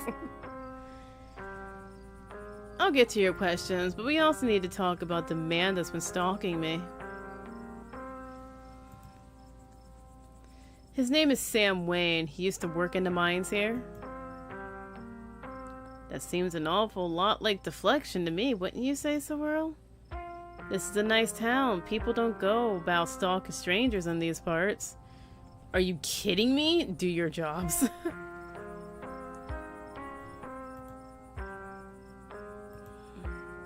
We are doing our jobs, and right now our jobs is to get answers about what happened here.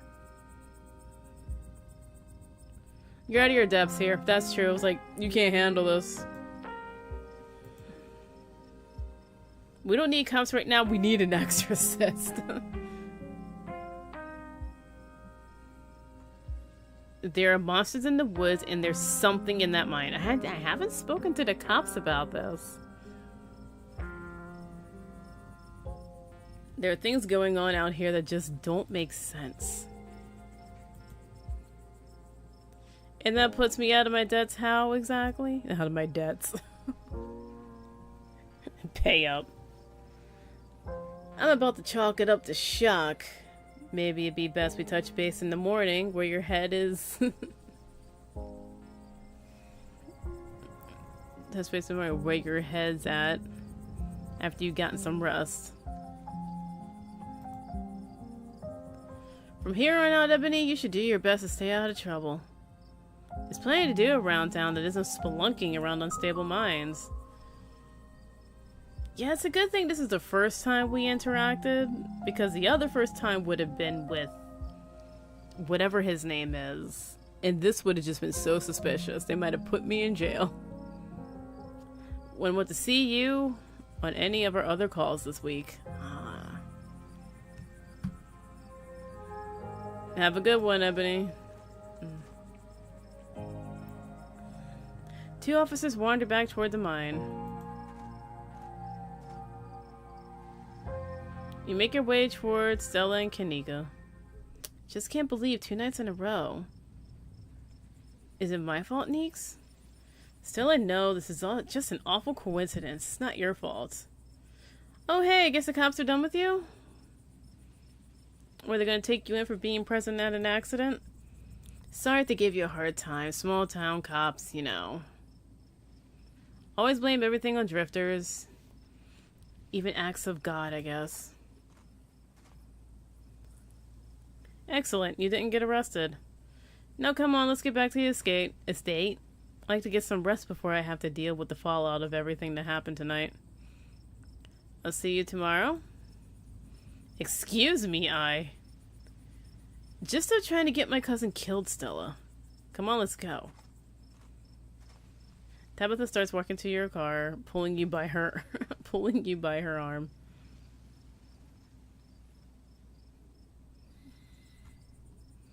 I'll text you when we're back. Am I going to get a talking to? Tabitha doesn't say a word as the car cuts along the darkened road. You try to keep an eye on the surrounding wilderness as she drives, wary of what might lurk behind a tree line.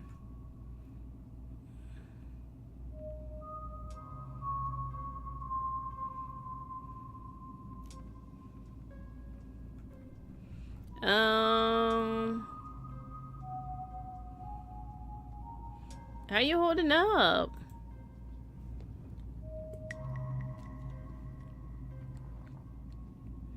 Poorly.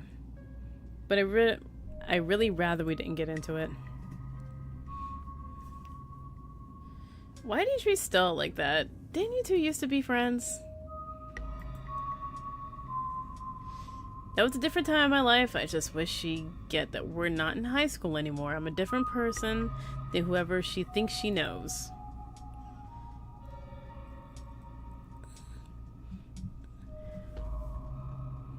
You and Kanika don't seem to get along. She pushes my buttons. I like her. I like Kanika. Good for you. She doesn't like me. I don't appreciate being dragged off like that. It's been a long day, Ebony. Are you really gonna make a fuss about me bringing you back to the estate? Don't answer that question. I don't have the energy to get into it. Do you think they're okay? We won't know for days at the earliest. Their parents should have kept tighter reins on them. I never got into any trouble like that when I was a teen. And I had Pearl Ann to thank for that.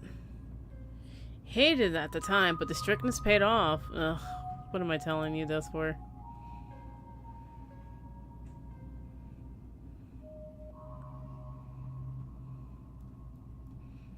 Ooh, are we bonding? I guess. Sure. We're bonding! There are a lot of adults who should have done a better job tonight. Exactly. People who aren't ready to be parents shouldn't be parents, and clearly there are some parents who aren't ready. Take Oscar. Oh, hey, I like Oscar. There are tons of people more qualified to be a parent who can't even conceive. I need you to watch the road. You're not qualified to drive. Your eyes aren't even on the road. And here he is having a kid at 19 and clearly letting her do just whatever the hell she wants. It's not fair. You want a kid and you can't conceive. Oh, you want kids.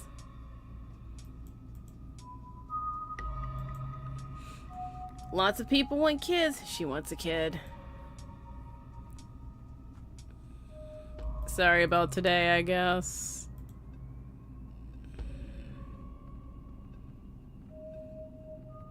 Sorry for apologizing? Am I talking too much, or... At least you called. I did call. Okay. And I don't want to complain. Your eyes wander back to the tree line as you and Tabitha slink back into silence. Oh my goodness. Why does it look more gray in here? Well, it is nighttime. Is there anything weird? Different? I haven't paid attention to these paintings, so I don't know. Let me check in with Dustin.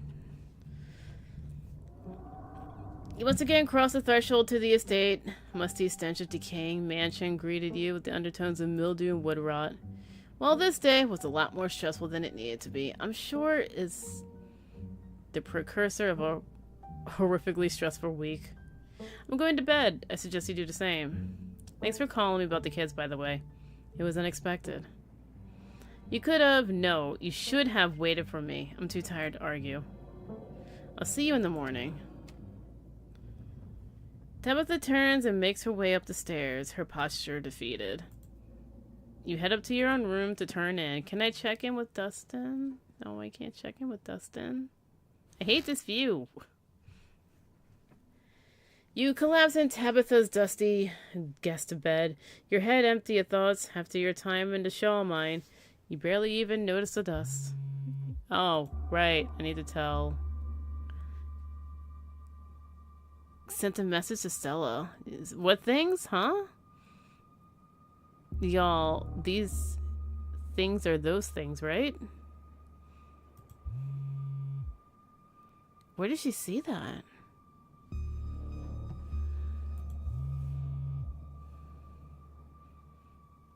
I saw them again too. Really? Well, I saw it in the tree before the mine. Another picture, this time of them staring from a tree. WTF, these things are definitely not hairless monkeys or raccoons or whatever. I don't know what the hell they are. I guess there's more to them being here than the mine collapse. No way I'm sleeping tonight. Go. Let's go. No. Go. Look. No, look. No, look. Your limbs feel heavy. Your eyelids... They don't come into houses, do they? Eyelids slipping down over your eyes even as you stare down at the ominous pictures on your phone. If it weren't for the pit of dread balling in your stomach, you almost feel comfortable as you settle in between the covers, your tired bones sinking into the decrepit mattress. Oh, hey, you're alive! You made it! Maybe. This might be a dream. When you close your eyes, your thoughts drift to Alexis and Becca, terrified and alone, if not already dead. Mm. Mm. Mm. Oh my god. It's just the cat. Hi. Don't read into this. The woman kicked me out. Just want a warm place to sleep. Oh, I'm reading into it. Oh no, you're worried about me. You care. Oh, you care, Frou Frou. That's so nice of you. Frou Frou cares. Hi, Frou Frou. It's nice to see another living being, even if it's one as unfriendly as Tabitha's cat. The comfort of her presence sets your mind at ease. And you finally slip into a deep sleep. Now, Frou Frou worried about you. Oh, no. Wait, where's Frou Frou?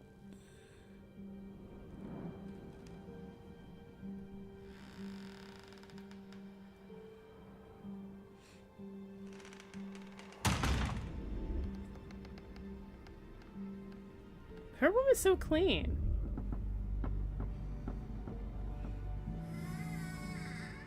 Where is the basement? We didn't think about going into the basement. I tried to go into the abandoned. Huh. Well, that's not good. Episode 3 awaits. Proceed if you dare. If you'd like to continue, please save your game now. Continue. Would you like to see a recap? Oh. You said to save the game. I'm gonna go to 3 and save it right there. No, I don't need a recap. Okay.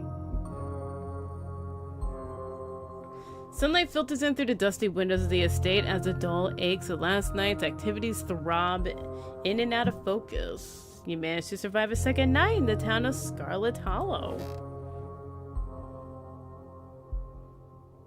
Okay, she still looks mean. As you pull yourself out of bed, you can feel the soot and grime. You should bathe. No, take a shower. My god. Ew. You step into the guest bathroom and into the shower. That looks funny. The water is hot and surprisingly enough clean. As steam fills your lungs, soot washes down the drain. You think about Duke, the image of him lying there, slumped against. Think about Sybil's warning, the worst is yet to come. Think about Wayne. Yeah, think about Wayne. What's up with him? His shower.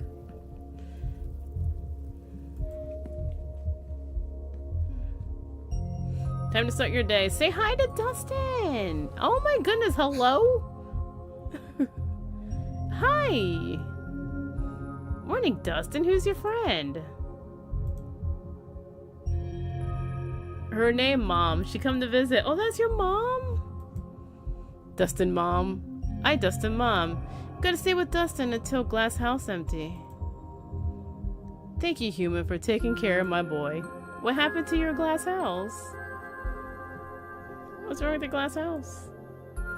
Asshole squatter move in, kick Dustin Mom out. Oh. Squatter try to eat Mom. Squatter evil.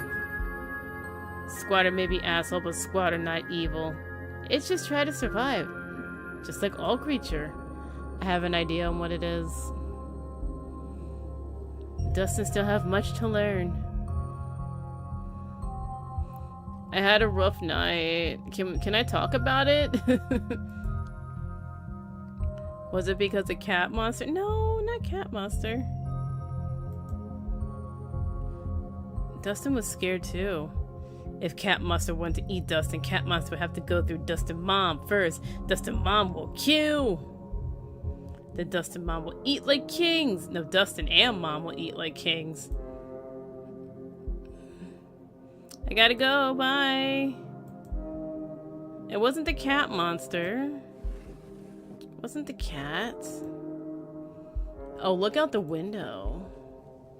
Let me see. Let me see if something's different. Not really. I don't see eyes. I don't see anything different. Seems to be normal. You hold your breath, approach the window after finding the boot prints and viscera in the garden yesterday. You can't help but anticipate something staring back at you. It's the same view. Okay, let's check the closet because things are weird. Her foot is wiped clean.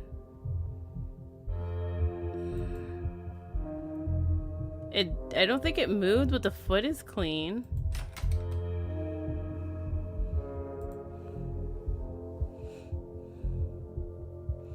Message to group chat.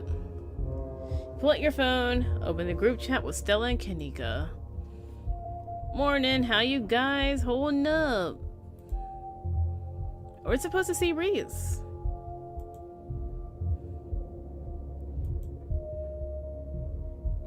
There's no need to text them individually. I did the group text. Who? Oh, it's the lady who apparently talks about her kids.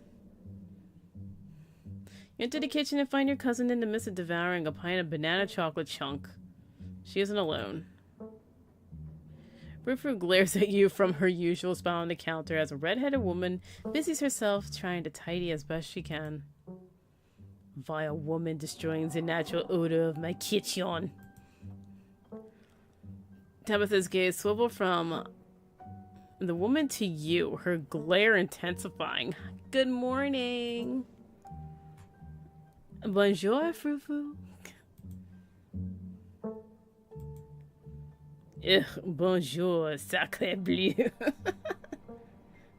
Do not think you can just bonjour me just because I slept as this point in your bed last night. I still despise you.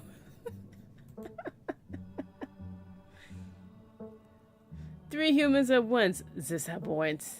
Your stink will linger here for hours. How am I to bear it?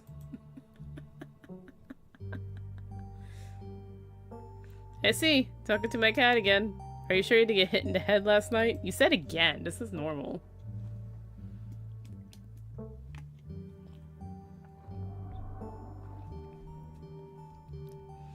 You don't say good morning to your pets? I always make sure to talk to my farm cats and alpacas like they're people. To me, they kind of are. Nobody lives out in the garden, right? Gosh, I wouldn't know. Miss Tabitha wouldn't let me touch the place. Nobody lives in the garden. Why are you even asking? Of course, Frou just lets me look like an idiot.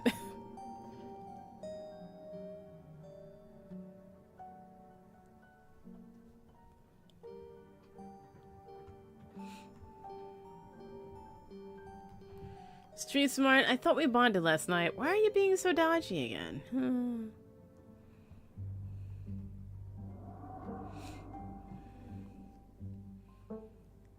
I found this gory footprint in the... yeah, let me show that to her.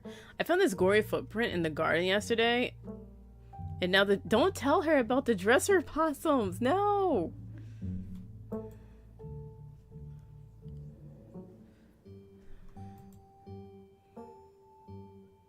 Look, you're not wrong. This definitely unsettling, but I don't think there's a squatter out there. Even if there was, I don't have the time or the energy to go poking around there. Gosh, you two sound a little heated. Is everything alright? We're fine, Janie. Alright then, y'all. Just let me know if there's anything I can do to help.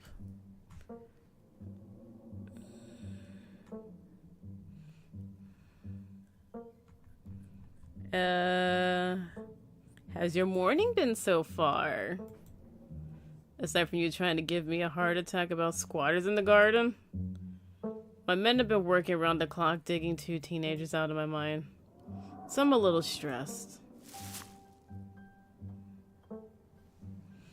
Tabitha takes one last spoonful of ice cream that discards the empty container, turning you with her trademark scowl. Let's get going. I've got an errand to run in town, and every time I left you here alone, something terrible happens. You're coming with me. No! I gotta look. No, I gotta help my opossum friends. I'll be out there in a couple of minutes. Gotta wrap up my morning routine. Are you seriously asking for time alone after you just probed me about whether the garden has a squatter problem?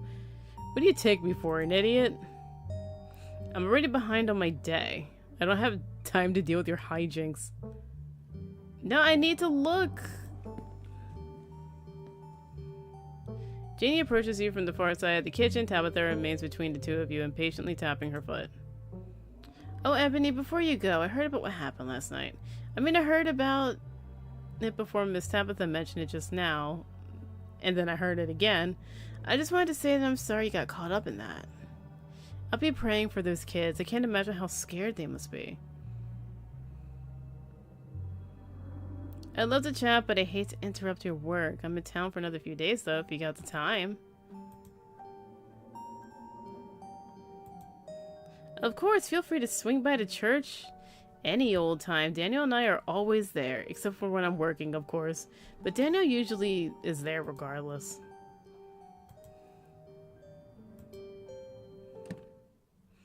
I need to check on the... I need to help Dustin and his mom.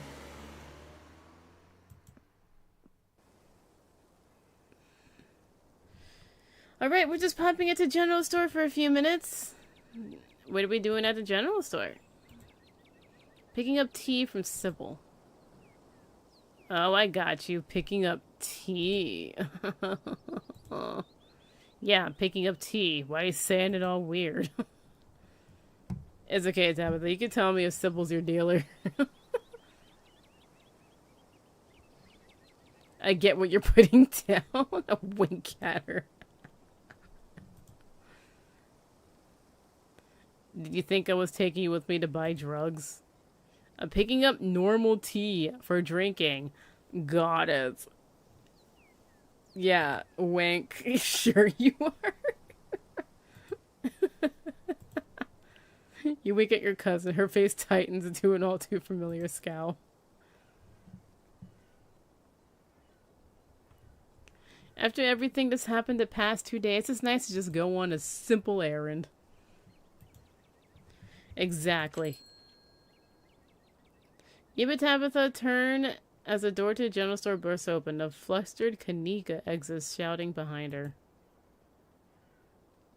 Fine, okay, keep coddling him. Oh. Keep letting him get away with the stuff you never would have let me so much as think about. I'm sick of carrying this family. Oh, okay. She storms off, the door slowly drifting shut behind her. Ugh, other people and their drama. If more people kept things to themselves, they'd be a lot happier.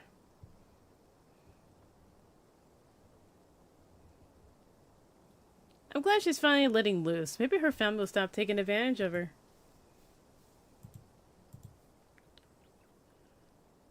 Her family is taking advantage of her because she lets them, not because she's normally measured and composed. A display like this means nothing if she's still here next year. If anything, it just tightens the ties that bind her here.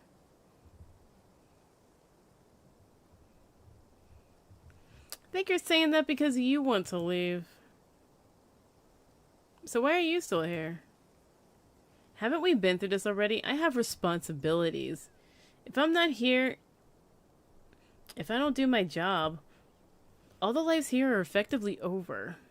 We're burning daylight. Come on already. The bells in the general store chime as you cross the threshold. The smells of old wood and steamy herbal tea flood your senses. Good morning, you two. Hope you're doing well after last night's activities. Oh, look at that fresh pickle barrel. Morning. Is a new blend ready? Of course. Ebony, if you'd like to keep Miles company, Tabitha and I will just be a minute. I can't believe you tried to tell me you weren't here to buy drugs.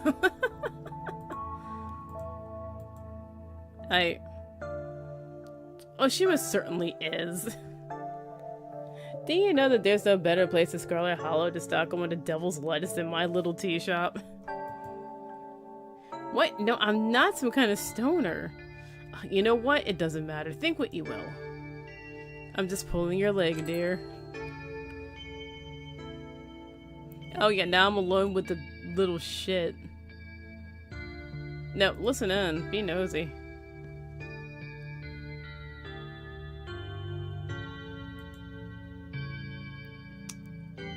I know it. Longer, short notice.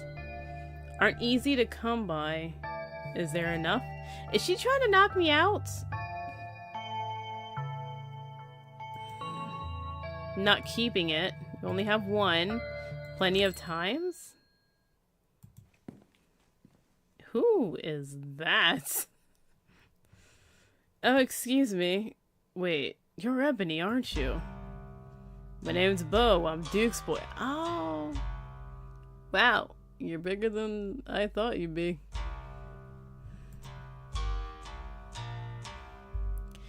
Miss Forsyth called me on the phone and told me you saw what happened to my daddy. Oh no.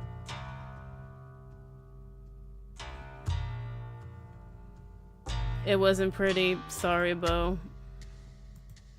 Thank you. I appreciate you being honest. You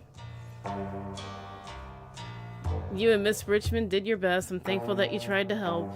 Mama's pretty broken up about it, trying to hold it together since I'm the man of the house now, but it ain't easy. Me and him was supposed to bring Big Betty to the state fair this week, but now he's gone. And as of this morning, so is she. Damn. I suppose if I'm not going to the fair, I might as well make myself useful and get out in the woods and look for whatever's left of my daddy. You was there, right? Could you tell me where to look? Oh my goodness, you're both parents? Is Big Betty one of your chickens? Nah, she ain't a chicken. She's a prize pumpkin. She was a big lady too. I'd expect she was at least 200 pounds. Not easy to move something like that. Could be she rolled off down the hill. Your pumpkin rolled off down the hill? But I can't be looking for her just yet with everything going on.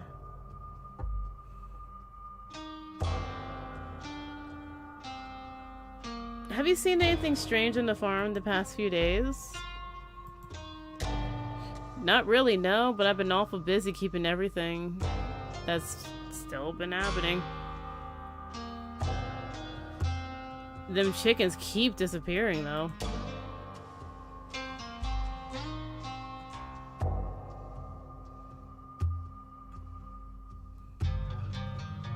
It's dangerous up there. I wouldn't go poking around.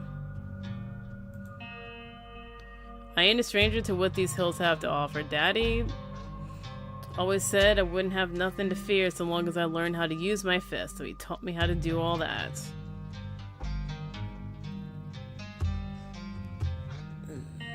Those woods might still get scary sometimes, but I reckon there's no better way to show my daddy that I've learned those lessons than go out and find them.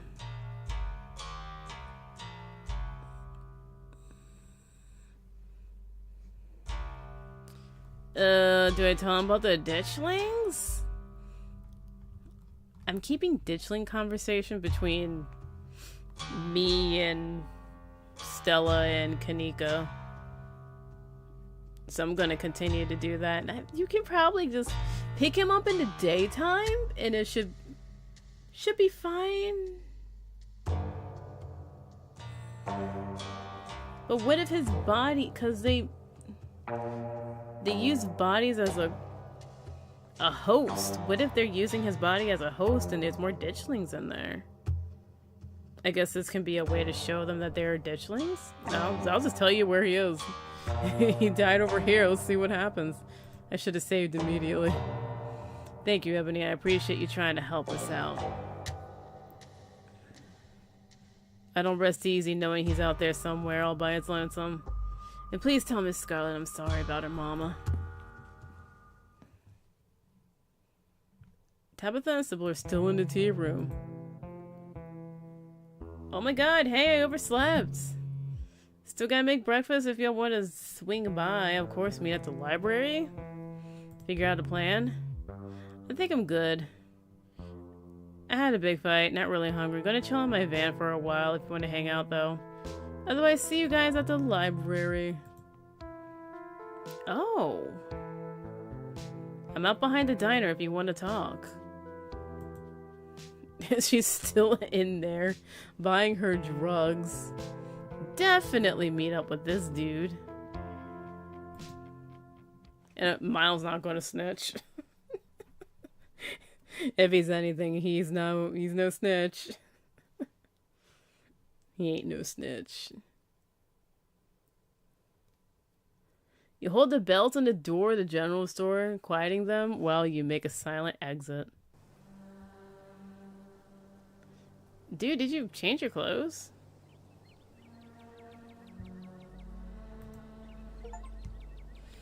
Oh, yeah. Thought you weren't gonna show. I just got your message, dude. Can you let me breathe? Here I am. I don't have a lot of time. What did you want to tell me?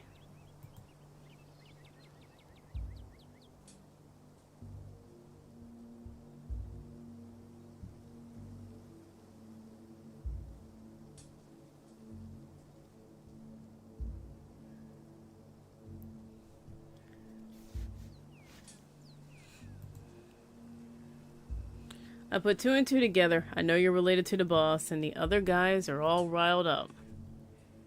They're still talking. Or they're talking action. If they saw me out here with you, they'd think I was some kind of scab. But none of them will listen to me, especially now. They've all got bigger things to worry about than a single missing miner. I haven't forgotten about him, though. Anything you want to know, just ask. Tabitha was dating an employee. Yeah, it wasn't the first time either. I knew some of the other fellas she dated. They said she was the coldest woman they ever met. Had a habit of dropping them a few months in before picking up the next poor son of a bitch who fell for her wiles. I guess us co-boys are pretty desperate. Especially when a woman of means like that approaches you. You never know if you're gonna be the one who lucks out and locks down the family wealth. I guess Wayne wasn't lucky.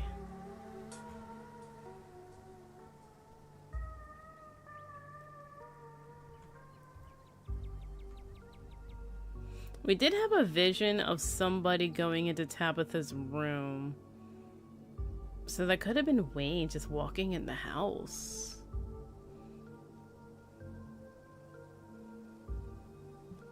Wayne's not missing. I keep running into him. But why wouldn't he come tell me he's alright? Where's he staying?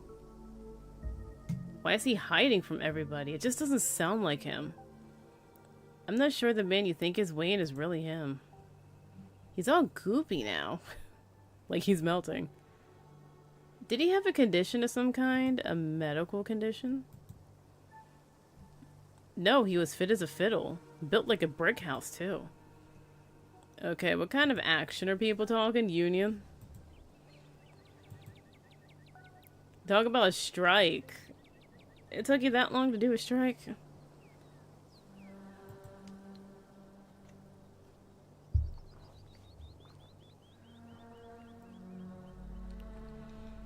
Did anything happen at the mines? Find any weird stuff? Uncover anything that wasn't meant to be uncovered? No, I don't think so. The few shifts he was picking up were all above ground, mostly operating machinery. Pretty cushy stuff, to be honest. I wonder how he got the cushy jobs. Why would he be following me? Damned if I know.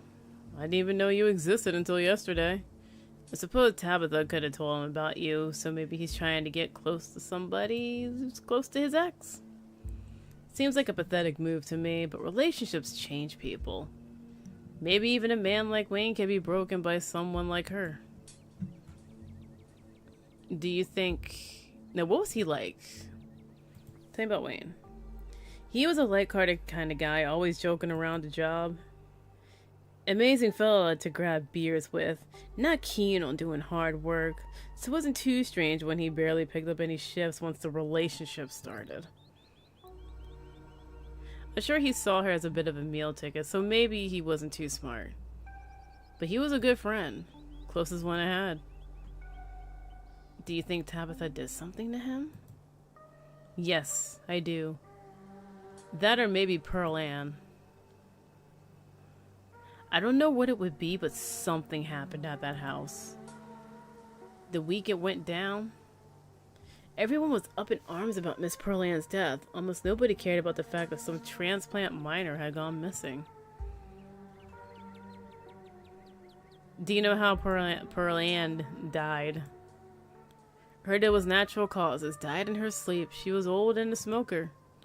Figured her lungs finally gave up on her. As Isaiah's taking one last drag of his cigarette. I appreciate you coming by to talk. Can't say I'm happy with what you told me, but I'm glad somebody's looking into this. Seems like everyone else was perfectly happy to sweep it under the rug. Goes without saying, you better not go telling anyone we talked. No shit, dude. If you see him, or whoever's pretending to be him, tell him his buddy is worried about him, alright? No, God, I'm not gonna tell her about the strike. I ain't no snitch. Not until it serves me.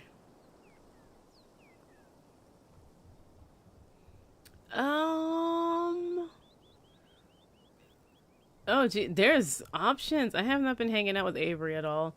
I'm curious about Kanika and what she's doing. Oh, she's just chilling. You follow that direction Kanika stormed off in. Soon you find yourself in a disused parking lot, hidden behind the shuttered shops on Main Street.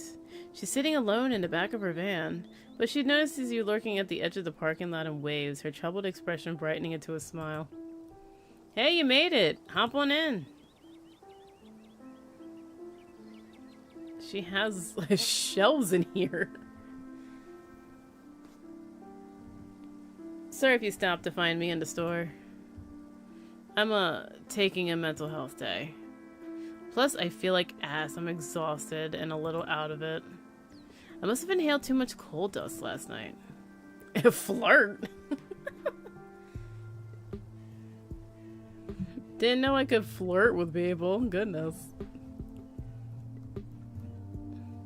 I think I'll flirt if I have the hot trait. When I'm hot, I'll be flirting with everyone.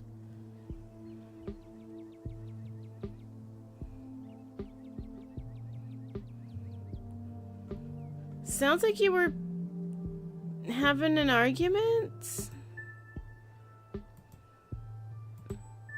Yeah, family stuff. Are you sure you want me to get into it? I don't want to dump all that drama on you. Oh, come on. Lay it on me.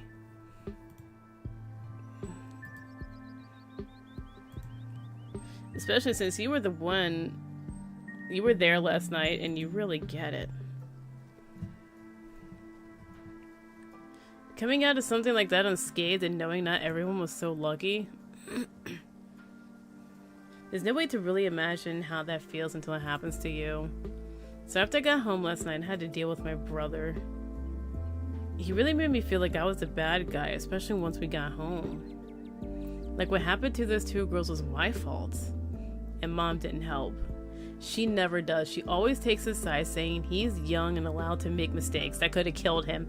Got it. Mistakes that I could never dream of getting away with. When we told her what happened, she just said the same shit she always does about family and getting along and sent us to bed with tea. Her favorite method of conflict resolution. As if a little hot leaf water ever really helped anyone.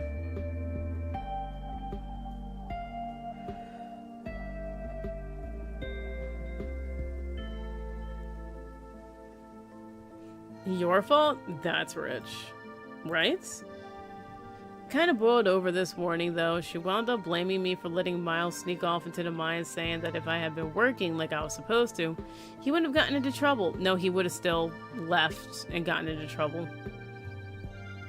He still would have been there. Like I'm supposed to be in charge of a sullen teenager every second of the day while working.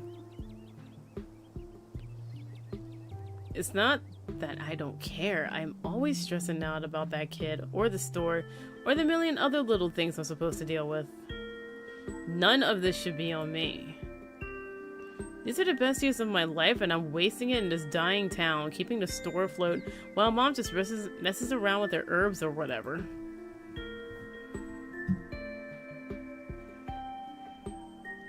I'd make it out of here, damn it. I've gotten into grad school. I was good at it. I was going to graduate with honors and everything, but Dad died.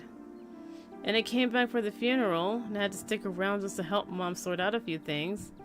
First it was a month, then 2, and now here I am over a year later. A few things became my life. I don't want to be this person. If I could, I would drive this van all the way to the coastline, lie down on the beach, and never come back.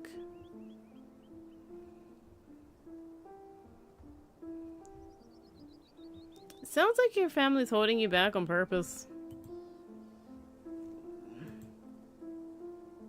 Like they're scared if you leave, you'll never come back again, and they'll just crumble without you.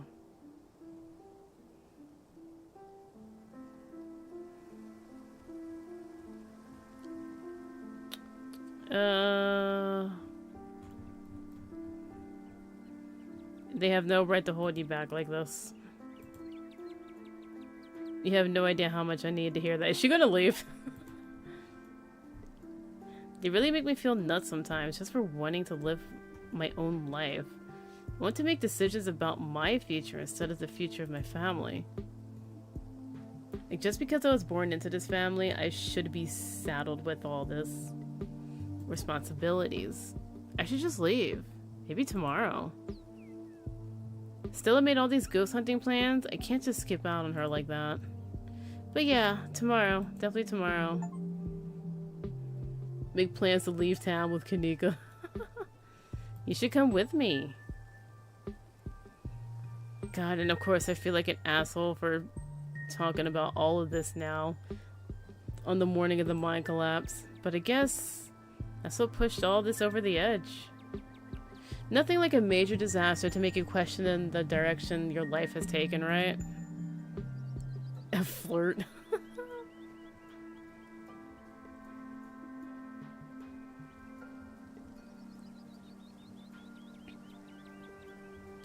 Do you think something in the mines made you sick? I was chalking it up to spending too much time breathing in the coal mine dust.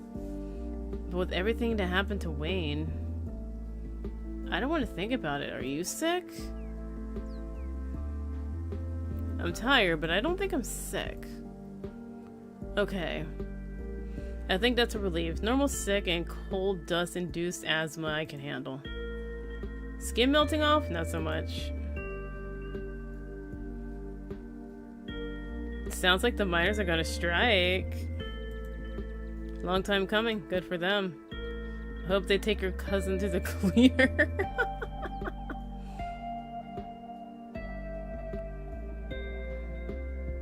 Are we going to see Reese today? Oh right, with everything going on, I almost forgot. Yeah, I think around 4.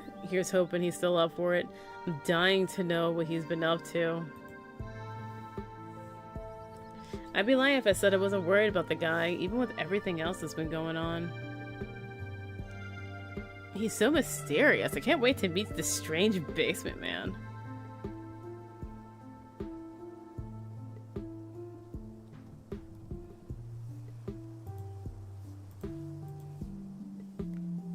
I'm glad you found his Phantom of the Opera vibes intriguing. It's probably gonna be good for him to meet new people. Maybe it'll get him to leave his underground fortress every now and then.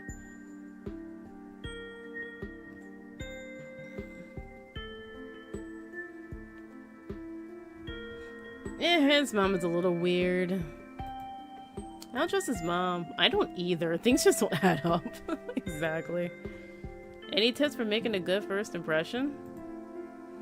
I don't think you need to worry about a good first impression. If I know Reese, he'll be way too worried about his own shit to even think about being offended by anything you say. Even if you insult his art. Oh no, let's not insult his art. What kind of art does he do? Really dark stuff. It's good though.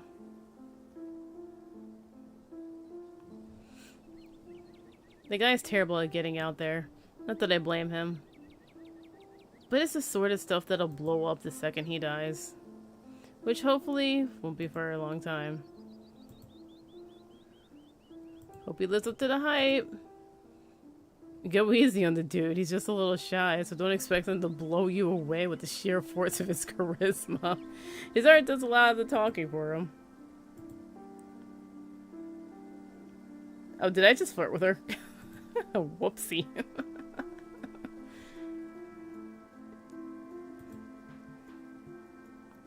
I'm serious, by the way. If I leave town tomorrow, when I leave town tomorrow, you should come with me.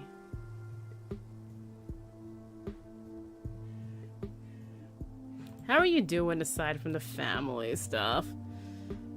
Not great, if you could tell. At least I was able to get to sleep once the adrenaline wore off, even if I barely feel like I got any rest at all. Before things got heated with my folks, Mom gave me more of this tea that's supposed to be good for, I don't know, recovery, rejuvenation? Must have been caffeinated or something because it did not help me fall asleep. But it's kind of helping with the headache. At least it tastes good. What about you?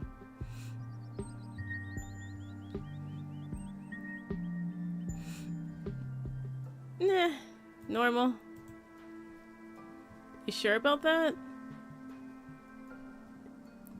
I don't know if most people who are feeling normal say it quite like that, but hey, at least you seem to be holding it together.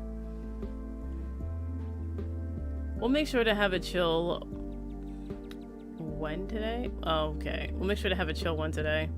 Hang out with friends and have some fun, look for ghosts. Not gonna lie, I'm starting to question my fundamental understanding of how the world works.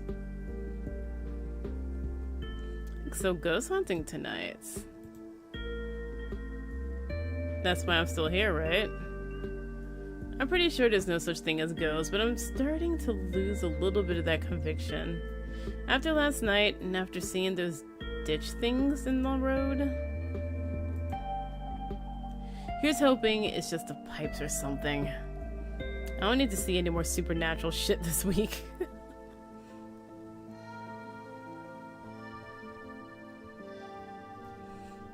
What if ghosts are just a red herring? What if all this is actually because of aliens? They do look like aliens, not gonna lie.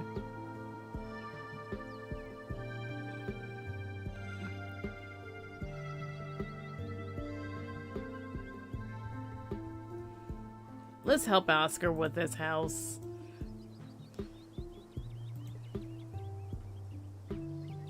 I thought you were a skeptic. You seemed a lot more open about supernatural than you were yesterday. Well, she did see some shit.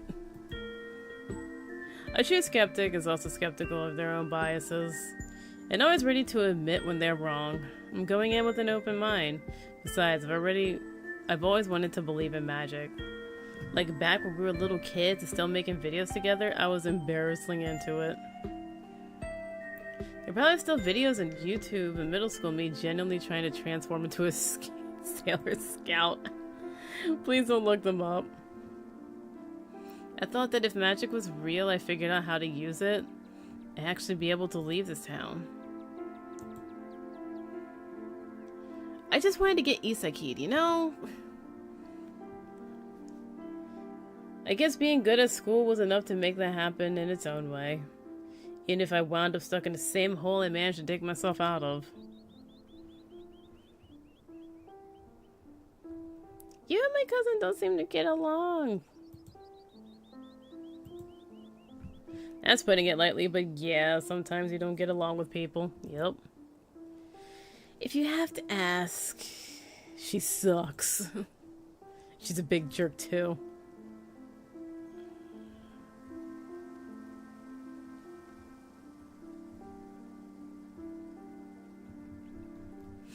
Did she do something to you? Besides her general bad attitude? No, she hasn't necessarily done anything to me. But her mom tried to buy general stores out from under my dad more times than I can count. She's an absolute snake of a woman, and an apple didn't fall far from the tree. If I weren't here, I'm not sure the store would belong. If I weren't here, I'm sure the store would have really belonged to the Scarlets. There's no way my mom or Miles would have the backbone to stand up to her. Just another way this town manages to keep its nasty hooks in me.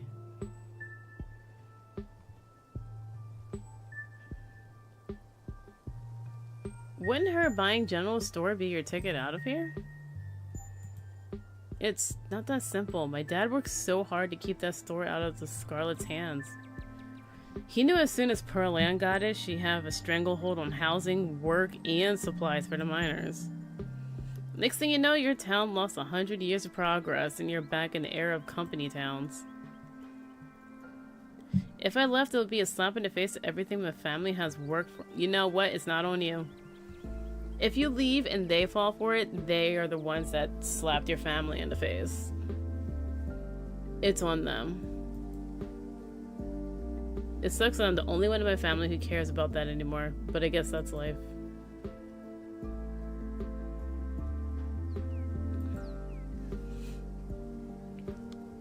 She and Stella seem like they used to be close. I don't know what Stella's stalling her, but they got pretty close in high school. I was taking a lot of online AP classes. I wasn't around like I used to be. Maybe that's my fault they wound up hanging out so much. It seemed like they were always together.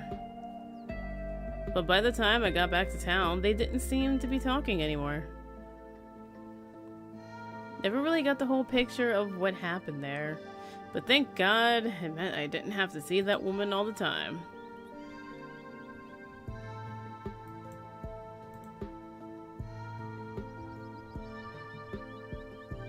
Remain silent. Share quiet moment. Both your phones buzz in unison. You reach for them at the same time. Almost forgot it's Mayor Jimmy Day. Good excuse to head over to the library. We should check in with Oscar and Rosalina. Meet you there in half an hour. Wow, I totally blanked on Mayor Jimmy thing. Huh? It's almost like we just went through a traumatic event or something and I'm not on top of my schedule. But Stella's right. This gives us a chance to meet up with Oscar, and Mayor Jimmy's awfully cute. Is Mayor Jimmy a dog? Are we talking about a person? Finally, I'll be able to talk to an authority figure about the impending disaster. This is sarcasm. I don't think he'll be very receptive. Unless... But seriously, if you want to have anything done in this town, you probably have to talk to Tabitha. And I'm sure you realize how impossible that is. Sorry you're related to her. We'll chill with Mayor Jimmy, go to Reese for dinner, and then do some ghost hunting. And thanks for letting me vent. It helped. Shall we? Nice. Where's the mayor? You and Kanika make your way to the library. It's busier than usual. A small crowd has formed in the corner of the main foyer. Yes, the whole gang's here. I've been waiting to introduce Ebony to the mayor for like the entire time I've known her. Well, they're up there. It'll be worth it. Trust us. Alright, shall we? Knew it. There is security. He's a dog. You can tell this dog is the mayor from the little sash on his fancy top hat. There's a regal air about him, almost as if he knows the position of authority he's been elected to. Why is there so many lines of dogs? You haven't met the serious man by his side, but you assume that he's the mayor's handler. Good morning, citizen. I don't believe we have met. He holds out his paw as if to shake your hand. I knew he'd be a dog, right? It's lovely to meet you, Mr. Mayor. No paw shaking, only head pats and ear scratches allowed. But he gave me his paw. I must apologize for my security detail. He has the best interests at heart, but he can be a little gruff at times.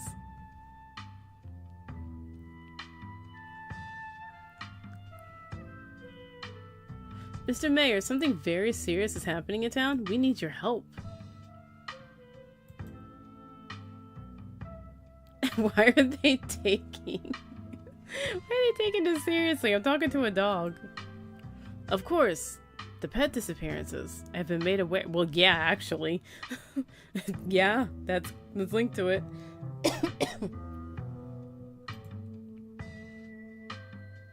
But what do you expect me to do about it? It's autumn. It's tourist season. It's Scarlet Hollow. What do you mean? I can't turn away the lifeblood of this town, not with the mind faltering the way. Why do you... He's taking this seriously. There was a mine collapse last night. We don't need any more news of a disaster coming out of Scarlet Hollow. Do you understand? Wait, how do you know what's going on? The way they look at me as I talk to this dog. I'm the mayor. I need to keep up to date what's going on. And while it's unfortunate that there seems to be something amiss with Scarlet Hollow, I'm the pillar of this community. I need to present myself as strong, calm, and collected in the face of danger. Otherwise, it might cause a panic. And nobody wants that, right? I've heard just about enough from you, Jimmy. Look at you putting on a show in front of your adoring fans while dogs in this town are snatched up by monsters in the woods, hoping humans will clean it up for you. When are you finally going to do something meaningful for the hairier citizens of Scarlet Hollow? Now, Miss Gretchen, there's no need. Are they just barking at each other? Scraps never would have let those things prowl the woods for so long.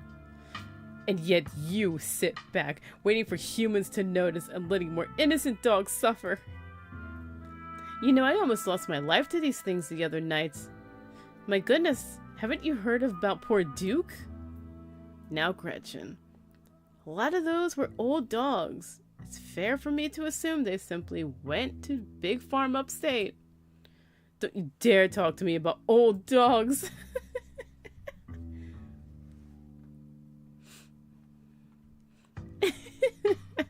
So they're just barking at each other. Still, your dog's yelling at the mayor. Well, Gretchen's barking a lot. I think she does.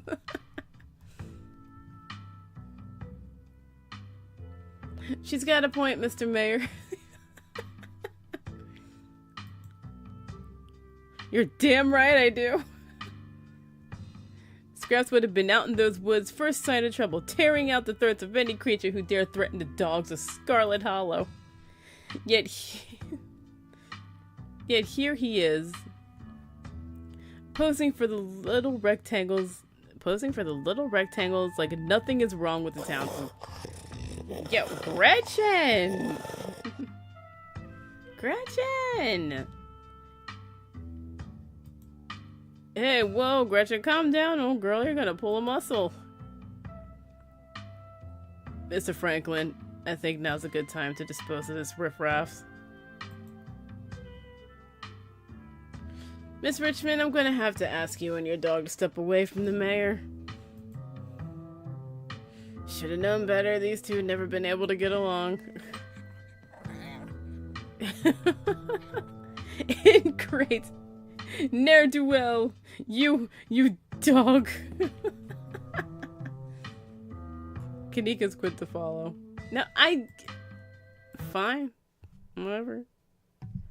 That dog did not help. Looks like everyone else is already talking to Oscar in the next room. Oh my goodness. I don't like this. Whoever he is, you can feel his desperation to make a good first impression. Oh no. Sounds like old Gretchen and the mayor may have had some unresolved issues, wouldn't you say? Do you also listen to animals? I'm Pastor Daniel. I take it you're Ebony. Everyone's buzzing about you. I'm so uncomfortable. I'm sorry about your aunt. This music makes me uncomfortable. But I'm sure she's in a better place now. Yeah, she's looking up at all of us. I doubt Pearland's in a better place. It sounds like she was awful. Oh, I'm sure she wasn't that bad. Most people are good deep down inside. It's best not to speak ill of the dead. No, she was... We can speak ill of this dead guy.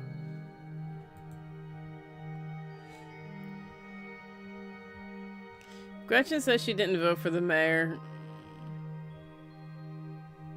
The mayor's a huckster and a fraud. The pastor cares more about tourism than the fate of the town. Do you speak animals?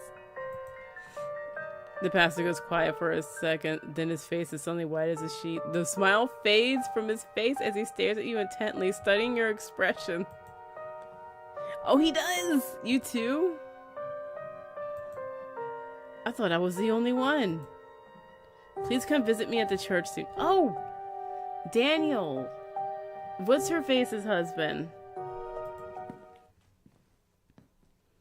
Oh, he does. He also talks to animals.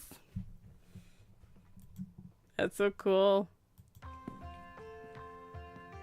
Oh, goodness. He is so relaxed right now.